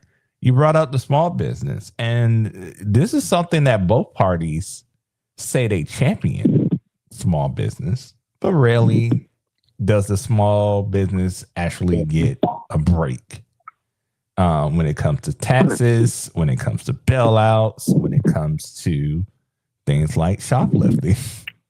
So, that's right. And so, and by the way, again, talking about small business, I mean, there's all kinds of small businesses that no one ever thinks about because they don't necessarily have storefronts, right? So you have the case of these wildfires that happened in California, the Palisades wildfires, and it was like Palisades, part of LA County. A large swath of the countryside, of the suburban countryside in California a couple of years ago went up in flames. Okay? Now, the whole topic of wildfires in California is a kind of a loaded one because there's a very sensible argument to be made that one of the reasons you see you have so many problems with wildfires in California is because the government has interfered with kind of the process of private businesses coming in and removing trees at a certain rate. And so you have a lot of dead trees just standing around that don't get cut down. And nature will inevitably clear the landscape one way or another eventually. Right? But let's put that aside for 1 second. Let's just take as read that very many homes, it may be either hundreds or maybe thousands of homes, were destroyed in these wildfires a couple of years ago, right? Now, how many of those homes have been rebuilt? I believe the number of homes rebuilt, of those destroyed homes that have been rebuilt since then, that number rounds to 0. Again, if I'm wrong, if we rebuilt, 80-something% of those homes, then I'll take it, I'll walk it back and apologize. But as I understand it, right, from the people I've listened to who actually are on the ground and would know, right? That number rounds to zero. The question is why? Well, because the government has made it ruinously expensive to rebuild. That is why. And you can listen to people like Adam Carolla, who knows a little something about construction and permitting and so on and so forth. And he'll break it down. He was on, I think he may have been on Mike Rowe's podcast. Mike Rowe has a podcast called The Way I Heard It. I believe Carolla was on Mike Rowe's podcast some time ago talking about this, talking about how little has been rebuilt since the wildfires and why. Right? And it comes down to the government regulations have made it very, very expensive to rebuild houses. Apparently, they've added a whole new raft of requirements onto the building codes that mean that even before you put up even before you pour the foundation in some devastated parts of California, you have to drill this many holes into drive piles. You have to sink concrete pillars into the ground. So it's very, very expensive stuff. Okay, and this is not just for commercial. This is for residential. Dwellings. You have to do this. So they've imposed costs that are so high that it's simply not worth it for people to rebuild. And so what does that mean? Well, all those small businesses, everything from waste disposal to, subcontractors who do concrete, who do this, who do, grading and leveling, what have you, there's nothing for them to do there. Okay? Now that's the problem. And again, this is California. We know that there are seismically active parts of California. Earthquakes are a consideration. So it's fair to say that, yes, you have to have some kind of regulation that you have to build to some minimum standard. But the problem is that the Democratic Party in California, which will tell you it's in favor of the homeowner and a working person, right, has never seen fit to rethink any of these legislation, any of these regulations. They've never seen fit to rethink those, to relax them, because look, so many people have left the community, they've lost their homes. We need to fast track rebuilding, and so we need to figure out what's going on here, this, that, and the third, right? They've never done any of that, right? And so the burned out places are, by and large, still burnt out a couple of years later. Now that's ridiculous, right? And again, you don't have to be a Reaganite capitalist. I am not, by the way. I can't stay around Reagan even to this day. To see that that's a problem. To see that that's a problem.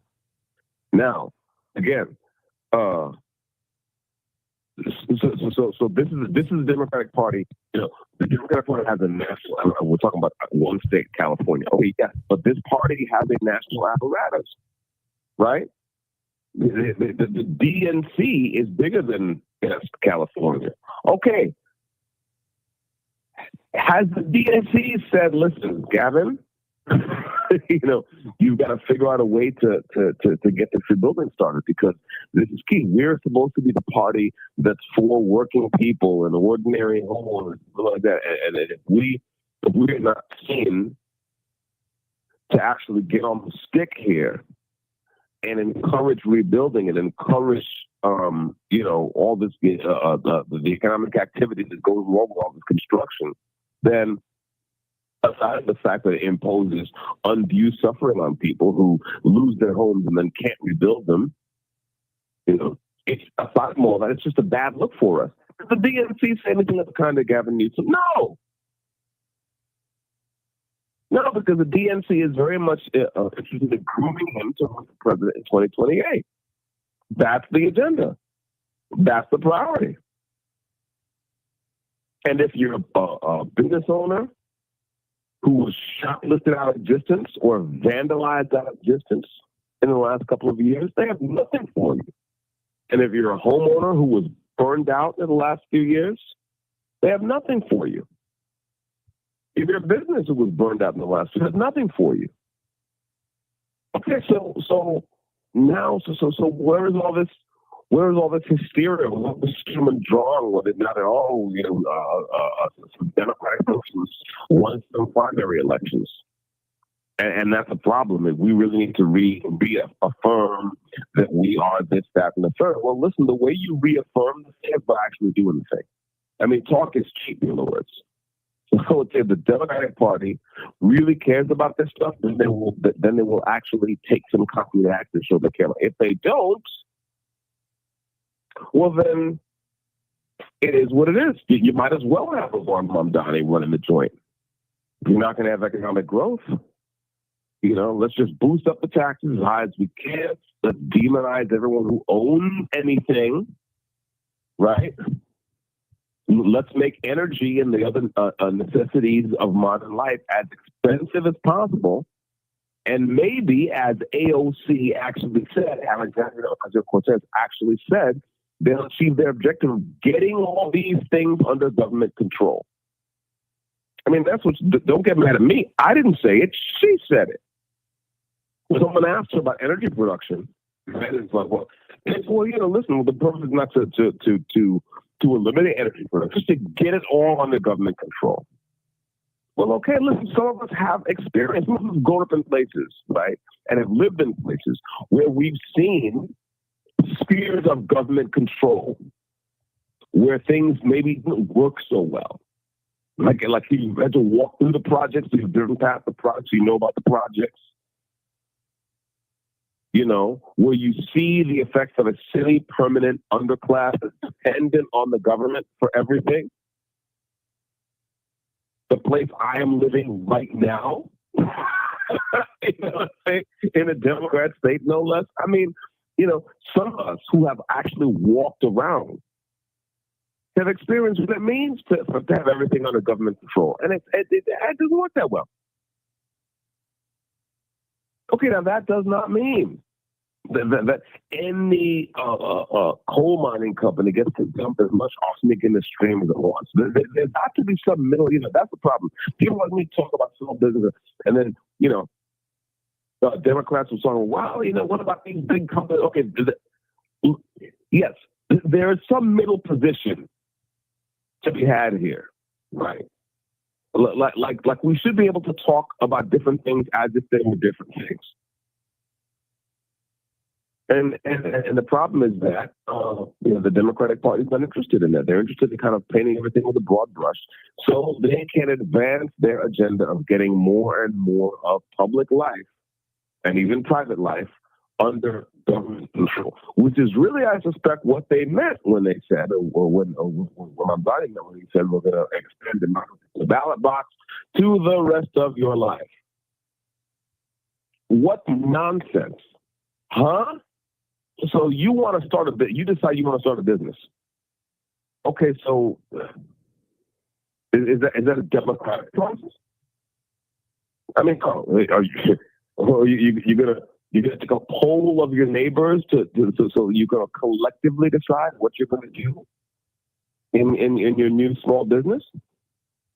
I mean, it's patently ridiculous.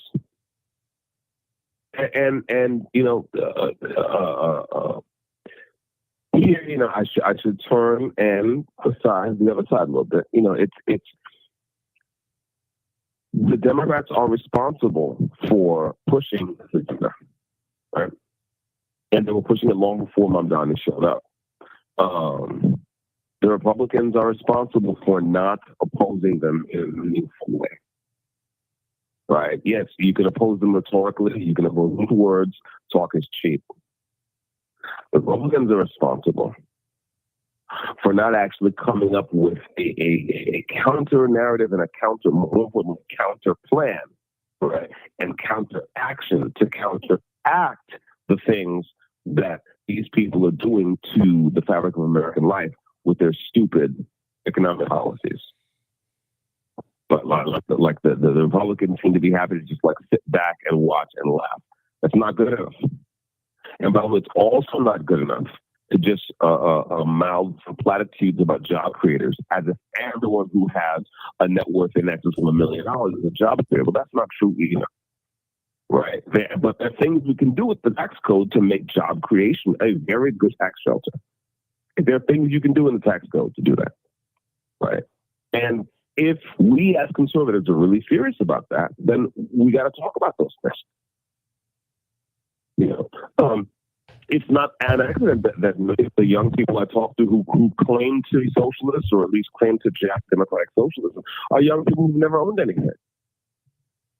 That is true. Sure. If you just sit if you just sit back and let capital accrue to a smaller and smaller, but to concentrate in smaller and smaller places, and ordinary people think they don't have a stake. Well, yeah, they might embrace any old idea like democratic socialism. That's the problem. One way to attack that problem, one of the ways we should attack that problem is to try to make it easier for people to acquire private property. Because once you start owning something, you have something to protect from the state. People who actually own stuff feel away when they're like, yeah, we'll get to raise property tax. What? Why? You know what I'm saying? People who own nothing, who are lifelong renters, they're like, well, I don't care. Even though they may pay higher rent, it's not the same. It's a different hit, you see. So I've been ranting for a while. Again, coming back to the core of your question, the Democrats, of course, have the right to freak out as much as they want because Democratic socialists won some primaries. But I just think it's ironic that they're choosing to freak out now because they've been embracing something like that for years, and not in secret. So don't get mad, Democrats, when the stuff that you're embracing sounds as bad as it sounds when Zoran Mamdani says the quiet part out loud. Don't get mad. That's you. You made the decision. So there you go. I just think it's crazy that the Democrats are infighting like this. Not crazy in the sense of like, oh, I can't believe it's happening because, it's politics. People fight. But it's just like they're supposed to be focused on the midterms right now. And this is what they're fighting about. Anyways. Well, I mean, yeah, again, I'd be interested to see how many Democratic socialists have won primaries around the country. Like, is this as big a deal? Are they freaking out over almost nothing? Or, like, what do they seem to win out thing?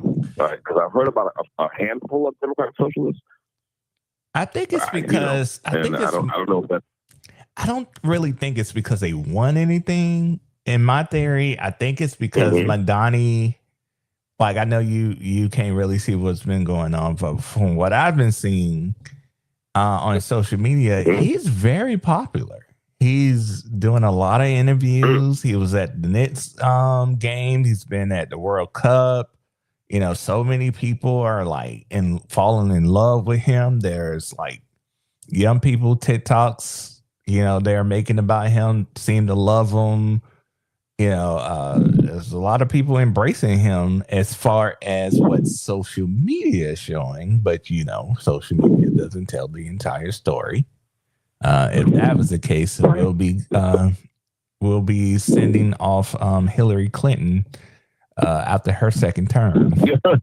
So we know social media is not a good barometer for what's actually going on, but as far as how the media in general, traditional media is treating him, they treating him like he's the second coming of Obama. Well, I mean, look,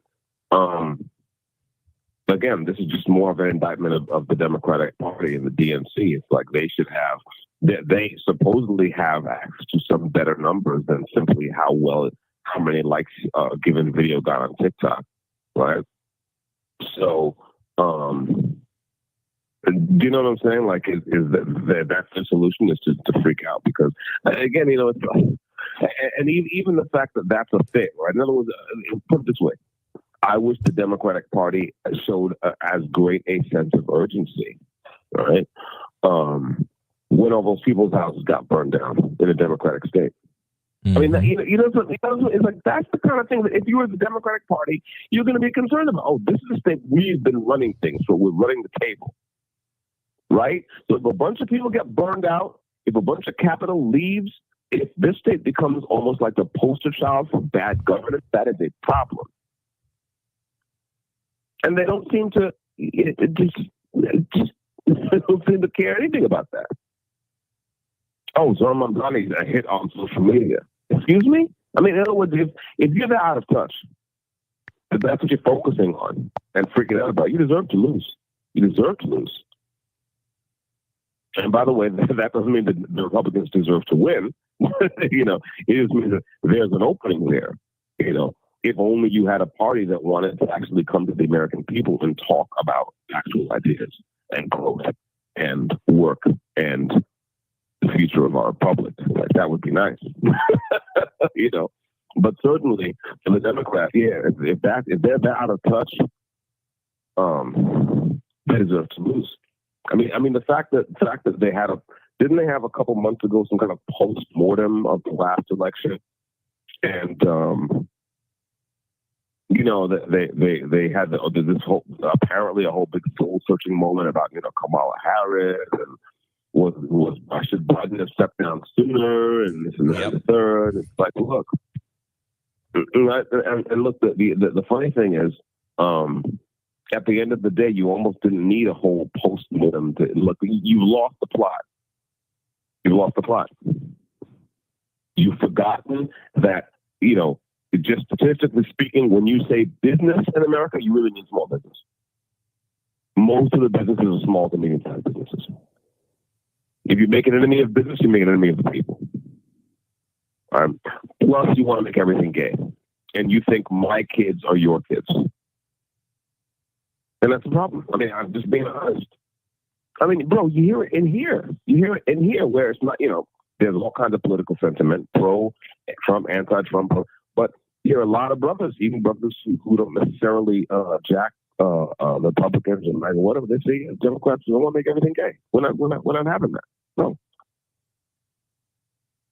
Right? And the Democrats can't even have that conversation. They can't. They don't have they've deprived themselves of any instrument, right? Any vocabulary where they could even have that conversation. Look, normal people don't like you because ordinary normal people just want to, like, you know,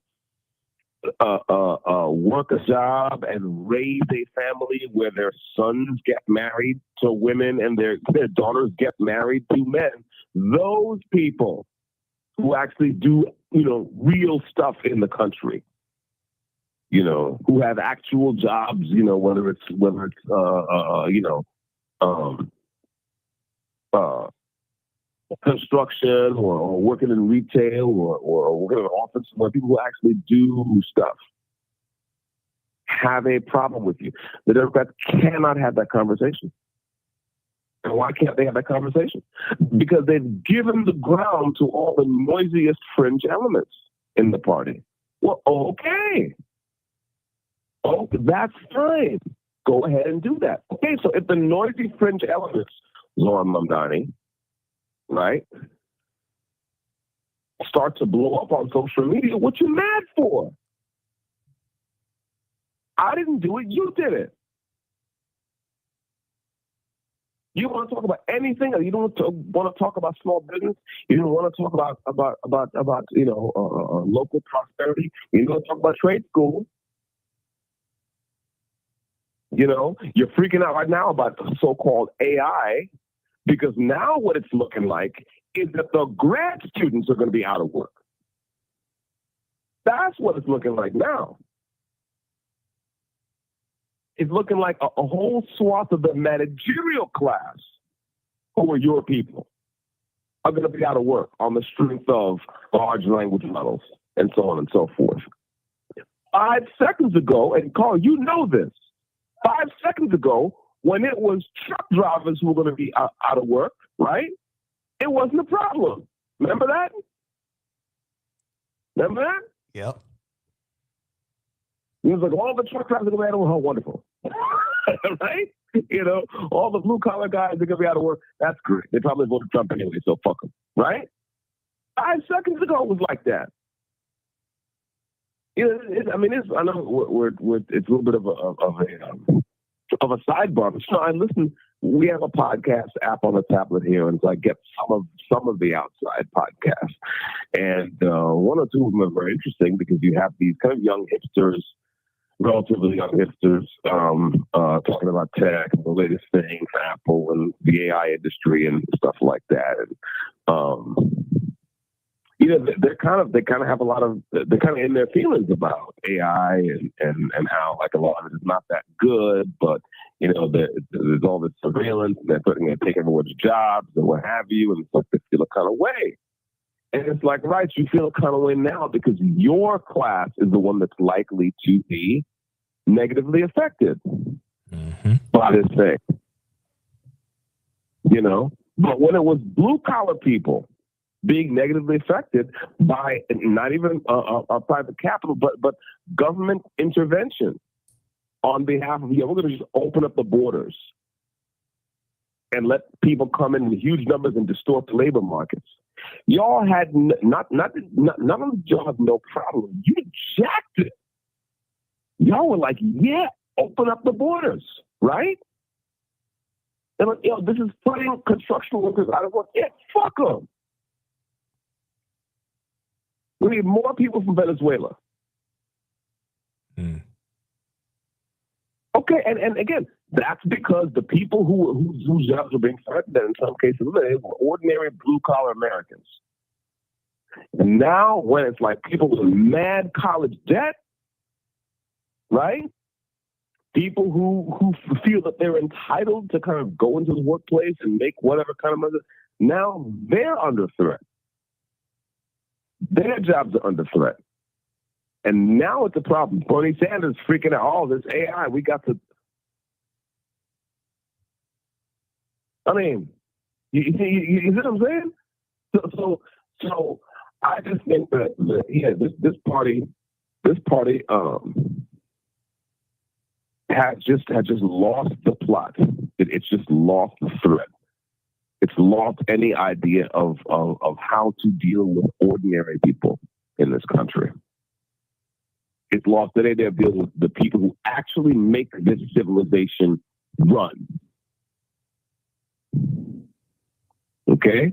And so, okay. You know, the someone stepped up and started and went hard on what you've been doing all along. That's the difference, right? They've been going at it soft. Somebody's going hard. Honest socialist. Well, I mean, look, if you make it impossible for the private sector to do anything, such that the public sector has to do everything, then you're effectively a socialist anyway. So what you mad at Mamdani for? He's just an accelerationist. He's like, yeah, let's speed this shit up. Let's go. Okay. I mean, you know. So that's, you know, you're going. In other words, the path is the same. The road is the same. The route you're taking is the same. Zohar Mamdani just wants to floor it. So what you mad at him for? Well, he's breaking the speed limit. I mean, speed limit signs are white supremacists anyway, right? like speed limit signs are racist. That's something you would expect Democrats to, you know, right? Okay. So yeah, I'm glad they're freaking out. But you know, freaking out doesn't mean they're going to lose comprehensively. For them to lose comprehensively, someone has to win comprehensively. You know what that means? Which brings me to which brings me to my next question. And it's great that you segued to that. Yes, sir. What can the conservatives do to capitalize on the Democrats infighting and being disorganized currently? I think what they can do is what I've been saying they should do all along. They need to go and talk to the people who are their natural allies. They need to go and talk to people in the cities. They need to go and talk to working class Black and Latino voters and other voters who they claim are, who they claim love the Democrats. I don't think that's true. But then they need to go and talk to these people. And they need to go and talk to them about conservative ideas. And to go and talk to them about how, how we can set the conditions for economic growth. You have 1 minute left. They need to forget about this idea, this libertarian idea that you can accomplish everything simply with benign neglect. Right? I get it. Some of my best friends are libertarians, but in some cases, maybe actually the government will need to spend money. But we can see that there's a difference. I think that there's a difference between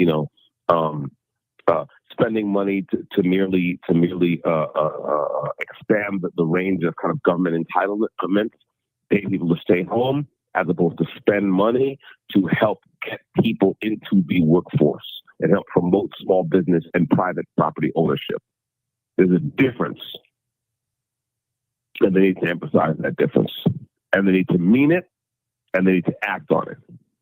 If they can do those things, then these democratic socialists are eminently beatable. I noticed you said a lot about Zoran Mamdani. Thank you for using Securus. Goodbye. That's the guy cut off there. Give him a second. He'll give a call back. And once he calls back, Desser is going to continue the show. I, unfortunately, have to go. I do have an appointment in the morning with dialysis, but also with my doctors. If you've been following my medical journey, most of you know that I suffer from stage 5 kidney failure, which is the end stage. Kidney's not working. Dexter. Dexter's calling back. Hello, this is a free call from. So recently, I met with my second surgeon, the one that's going to be doing more of the pancreas side of the operation. I'm getting my kidneys and my pancreas replaced. And now both surgeons agreed that I need it and that I'm a good candidate. And now it's going to committee. So like a team of doctors is going to discuss my my health, which is really good despite the kidney and my diabetes is under control. My blood pressures are under control. So I'll explain more later. Thank you, guys. Start the conversation now. All right, we're back. So, Dusty, I'll let the audience know that you're going to continue the show. I'm gonna still connect you and everything until 11 o'clock. Yeah, it's 10:14. I just lost your audio. Can you hear me? Just lost your audio. Can you hear me now? Okay, right now. Can you hear me? You're breaking up pretty bad, unfortunately. Just barely. You're breaking up pretty bad. Huh. Hang on. Live radio, y'all. It's Democrat. Yeah, it's Democrat phone network. Yeah, sorry, what I was saying before was that, all the stuff you hear about Mamdani, you don't really hear about people talking about his record too much because he doesn't have one. Yeah, take advantage of the people's dissatisfaction to get a plan together to actually help people make a decent living and turn their abilities and their skill sets and their assets into prosperity. And if you do that, the Democrats and the Democratic Socialists are both equally beatable. If you don't, then you're going to have more people just kind of default to there because at least I'm getting something. Even if it's free and even if I got it by the government going in someone else's pocket or going in everyone else's pocket, at least I'm getting something. We've got to make a case for for the kind of future we want to see. And it's the future where work is important, then we have to say that. We have to mean that. But platitudes about job creation will not get it done. We'll need something better. So I'll land on that. But I'm sorry, you were saying that you were saying something that I lost. Yeah. Yeah, I was going to say that you're going to continue the show because unfortunately I have to go get prepared for my doctor's appointment, but I'm still going to be up until 11 o'clock connecting you. So just continue to talk with the people, get some things off your mind, especially about Mandani and things like that. But you're on a roll and I don't want to stop you. Okay. All right. Well, other man, always good to be with you. Always good to talk to you. We'll be talking again soon, and of course, we'll be back next week to continue the hidden path. Of course. All right, brother. You go ahead and keep talking to the people and let them know what path they on, so they can continue this political journey with you. All right, sounds good, brother. Yeah, so rounding out this segment, again, everyone knows that there's a case to be made for not letting big capital get out of control. Right? Again, at least everyone who's honest, everyone who comes from, I'd say a working class, middle class background, right? We understand that the private sector is also capable of corruption. The private sector is capable of doing all this, right? It's just that we don't believe that all that goes away just because you go to work for the government. And so, democratic socialists, self-described democratic socialists like Zoran Mamdani, we have to be honest with ourselves. One reason why they have become so popular is because they are at least addressing many of the anxieties that, in particular, younger people, recent college graduates have about life. And many of these anxieties are well-founded, right? If you're a young person with a college degree and some amount of debt, and you would one day like to start a family and own a house or what have you, there are some places in the United States where that is simply not, where you can't see your way clear to that at all because the cost of housing is so high. Right? Now, someone needs to address that, and there are ways you can address it. Okay, that lean toward maximalist government intervention, and that's Zoran Mamdani's preferred way. There's ways you have to deal with that lean toward minimal government intervention, but someone has to actually be willing to talk about the problem. And we have to be honest. I am a staunch conservative, but as a conservative, I have to be honest with myself. It will no longer do for us to simply sit back and watch things unfold and say, well, that's just the market. That won't do. Right? We have to have some better way of explaining what is happening to us and a better way of addressing what is happening to us. And speaking of us, that's another thing that conservatives have to get better at, is that we have to figure out a way to talk about us in as expansive a way as possible. I think sometimes when I hear certain conservatives talk, certain Republicans talk, I have the feeling that they think they're creating an exclusive club of some kind, and they've decided that if they like the way you look, they're going to invite you in. If they like the cut of your jib, as they used to say, they're going to invite you into the club. That's not what this is. Okay, the voters don't have to prove themselves to you. You have to prove yourself to the voters. And I would very much like to see the end of the era of they deserve it. Talk about conservatives now, the way they talk about things that happen in cities. All the conservatives that I hear looking at the troubles of American cities, many of which are being run into the ground by Democrats and progressives. When I hear conservatives talk about these places, they're always talking about, they deserved it. And which means either you have not run the numbers or you're not good at math. I will remind people again for the millionth time, if you go and run the numbers on John Mamdani, the socialist who became mayor of New York, if you run the numbers on that election, you will find the turnout was somewhere around 50%. And his share of the actual turnout was a little bit north, maybe of 50%.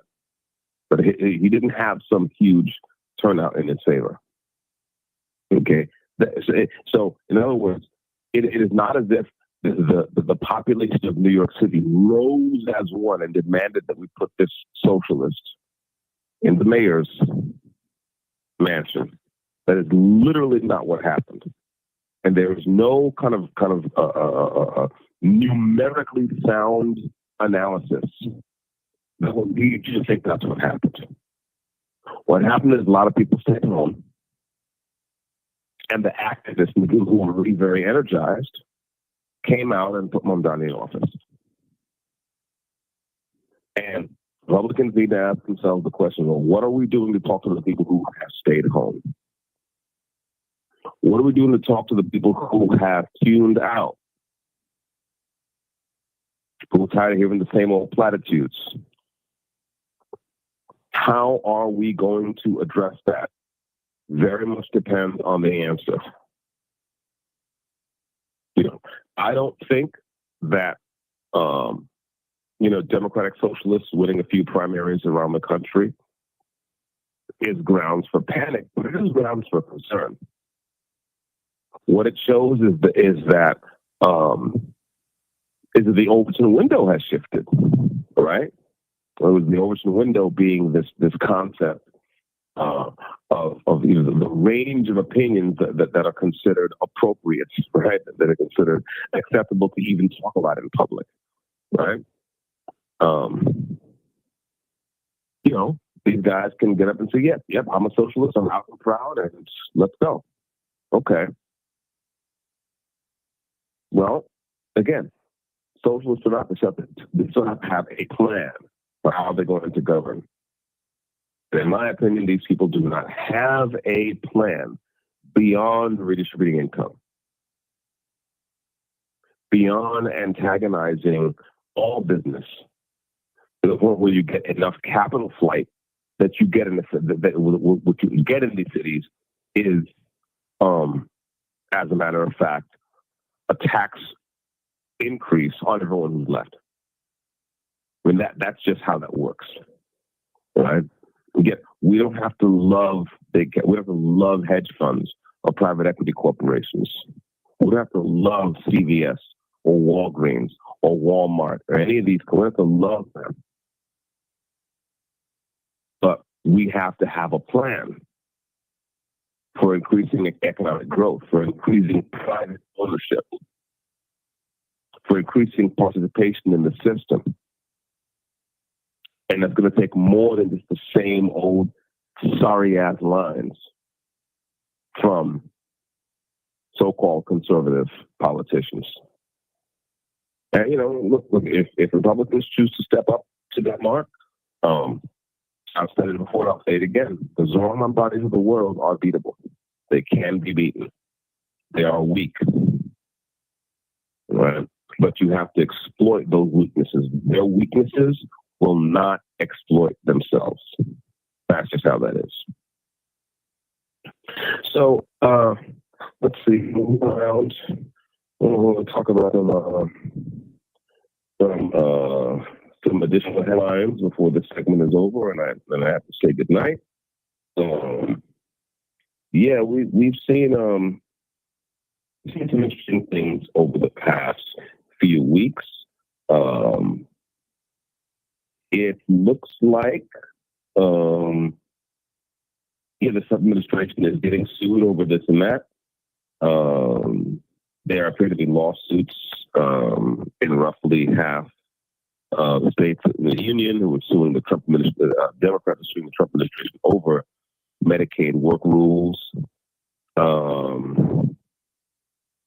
Let's see what else is going on. We've got different primaries around the country. Let's see. There's a primary in Colorado. So that's kind of up in the air. House Republicans are looking to get their agenda on track after a chaotic week. This is similar to what I've been talking about, right? Republicans have not been very good at talking about an actual agenda. They prefer platitudes, and increasingly that's not good enough. And people are showing that that's not good enough. Let's hope they can get it together. Well, this is interesting here. Democrats wrestle with race, populism, and ideology in clashes with, quote, lawmakers of color. Right. So here we have. So this is an example. This goes to what me and Carl were talking about earlier, right? Because there is a Democratic socialist named Claire Valdez who defeated a candidate in last week's congressional primary, and apparently at her victory rally, someone showed an image of Hakeem Jeffries, who we talked about earlier in earlier shows, earlier episodes of Hidden Path. Someone showed a picture of Hakeem Jeffries on TV, and the crowd was like, "You're next." So that created a little kerfuffle. There's another useless Democrat named Gregory Meeks, whose district is the neighboring one to the one that Claire Valdez, the Democratic Socialist, is what she's about to take over. Gregory Meeks is alarmed, as he should be.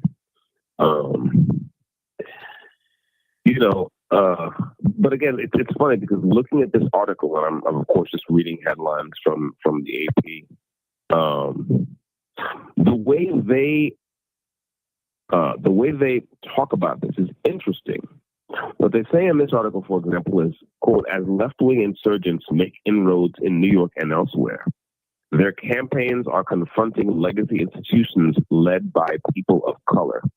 For a party that prides itself on diversity, the classes have exacerbated fierce debates over identity politics and long-standing rifts between progressives and moderates. The outcome will determine who holds power within the Democratic coalition as it battles for control of Congress, so on and so forth. Right. Now,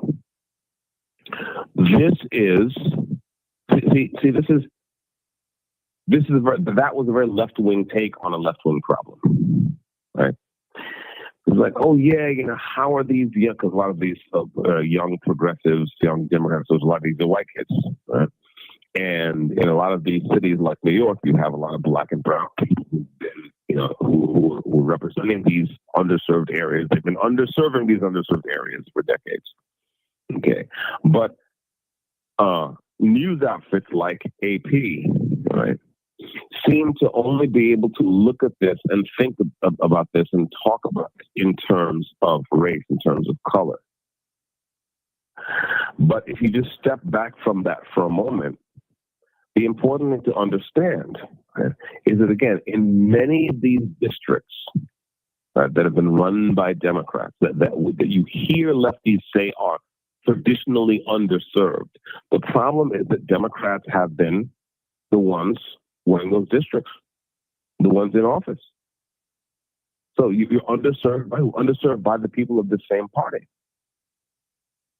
And that's the problem. Now, are we going to see a fight in the Democratic Party between who gets the right to underserve these communities?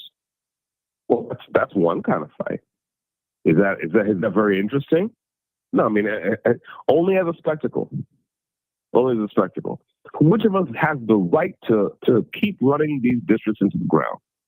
Well, I mean, at the end of the day, does it make a difference? Right? So what does this show us? What does this show us? I mean, in other words, the fact that if we pull back a second, we look at the fact that the Democrats are really, look like they're about to have a real argument about who gets the right to underserve a specific district in New York, right? And no one is cutting across that fight to say, actually, you've been doing a terrible job. You did a terrible job. And here's what you might do, right, to really help the people in these districts. And the fact that no one's cutting across them to say that is a failure of American conservatism. It's not a failure of the Democratic Party or Democratic socialism. Their failures are baked in to their ideas, right? But it is an operational failure, right? When you see this kind of thing going down and you're not saying as a conservative, hey, you know something, we have better ideas. Let them fight it out. That's their business. We have better ideas. We have ideas about growth. We have ideas about respecting your native hustle, right? We actually do know there's a lot of entrepreneurial spirit on the ground in places like Brooklyn, New York. It is just that no one has come and talked to you about that. And that's the kind of thing I would say if I were running for office as a Republican, for example. In Brooklyn, I would say, you know something? I know you all know how to make it from day to day. And in some cases, y'all have been working miracles keeping it together in your homes, in your families, in your households. Okay, here's how we can set the conditions for you to get more wins. And it's not just about going in the next man's pocket, because you know as well as I do, that only goes so far. That's what I would say. That's what you have to do. Just talk to them. And you're not talking down to them. You're not coming like you said, look, yes, Zohran Mamdani has a plan for you. But look at his plan. What is it other than going in the next man's pocket? What kind of long-term plan is that? We have a better plan. And say that and mean it. Yeah, there's a lot of things conservatives could be doing to win in these districts, but they're not doing it. And that's why we're treated to the spectacle of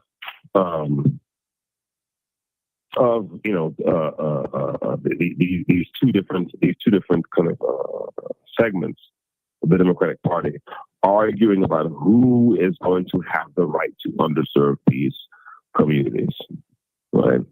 And by the way, I'll read some more from this article. Quote, although minority-led organizations have historically been viewed as more radical and anti-establishment, some Democratic leaders now view the left-wing surge, we're talking about the Democratic Socialist surge now, the left-wing surge as driven by white college graduates.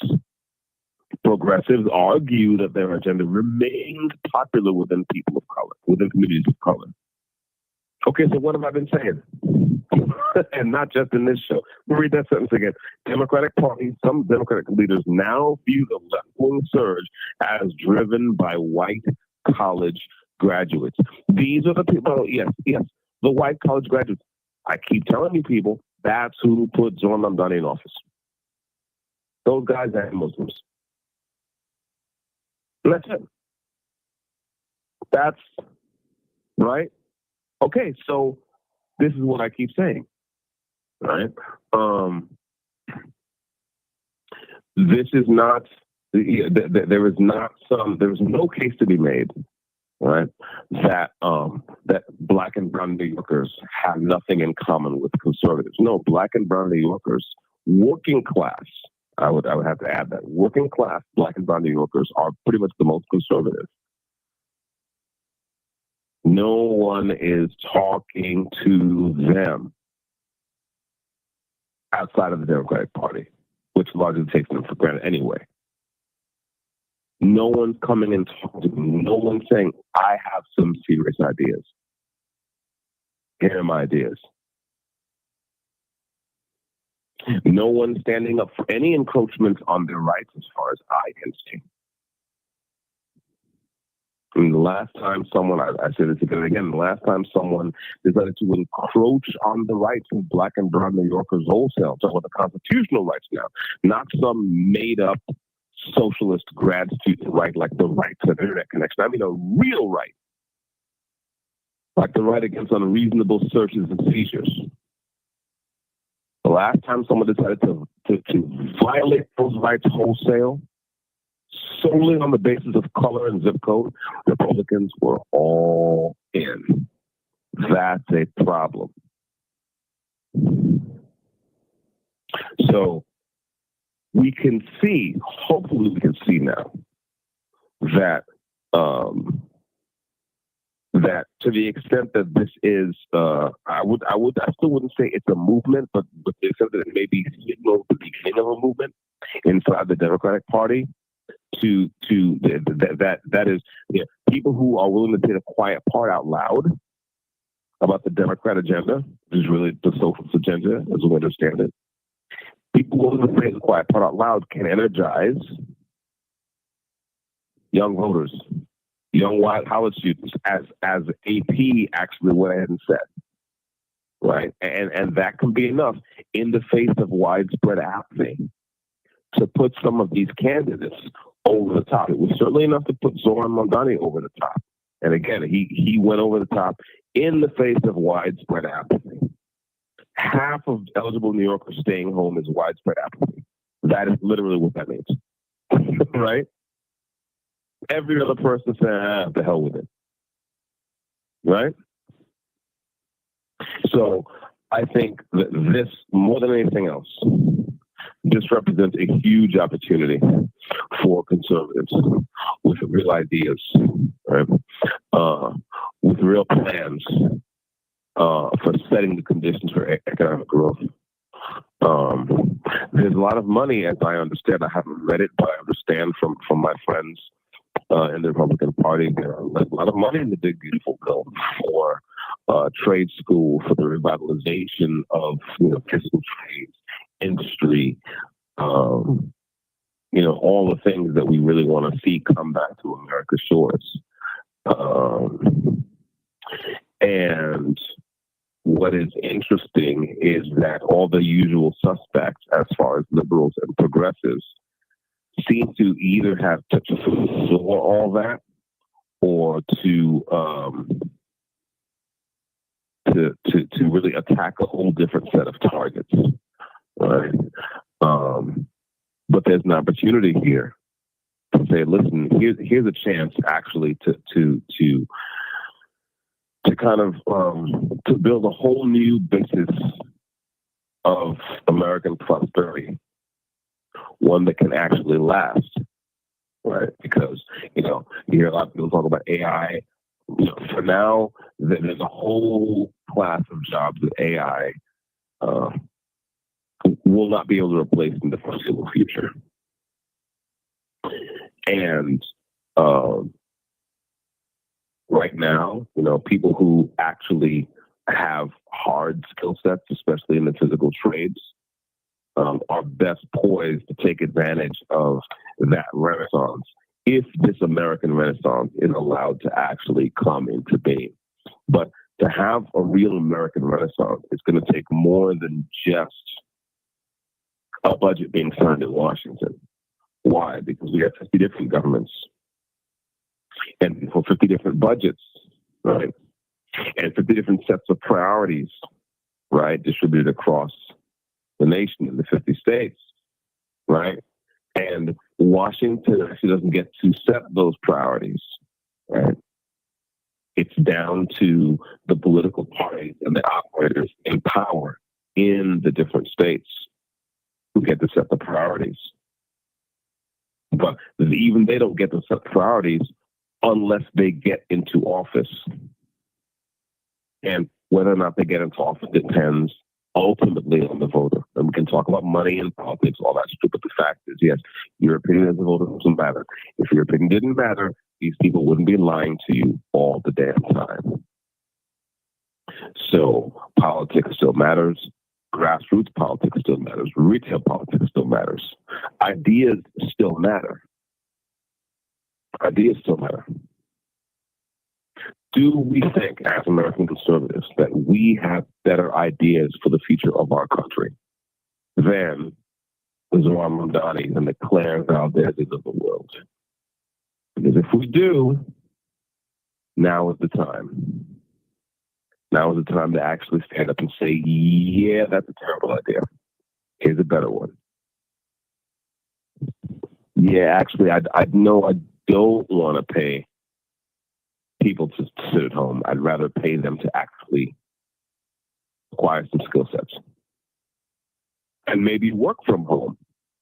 Not a lot of people have talked about that. And listen, I'm glad the conversation around working from home opened up even just a little bit during the recent viral unpleasantness. We should talk more about that. Because if you have people, mothers, for example, who have kids and maybe child care would be an additional financial burden that's not in the budget. Yeah, one option is to say, okay, we're just going to go in everyone else's pocket and pay for quote unquote free child care, which is not really free. Another option is to say, well, what skill sets can you acquire where you can actually make a living from home? Even more so if you've actually decided to settle down with the father of your child and maybe even, heaven forbid, get married and really start a family. Just because Democrats don't want to talk about this doesn't mean it's not a thing. It still is a thing. And so, coming to the end of this, you have 1 minute left. There we go. There she is. That's going to be all from me tonight. I've been your co-host on The Hidden Path, Dexter Taylor, a.k.a. Carbon Mike. And this was our show for Monday, June 29th, 2026. We'll be back next week to talk more politics and to have some more fun and maybe reach some people who are on the fence. Who knows? All right. So all of you out there, whoever's listening, thank you for tuning in. God bless you. Stay strong out there. And we'll talk to you next time. Peace.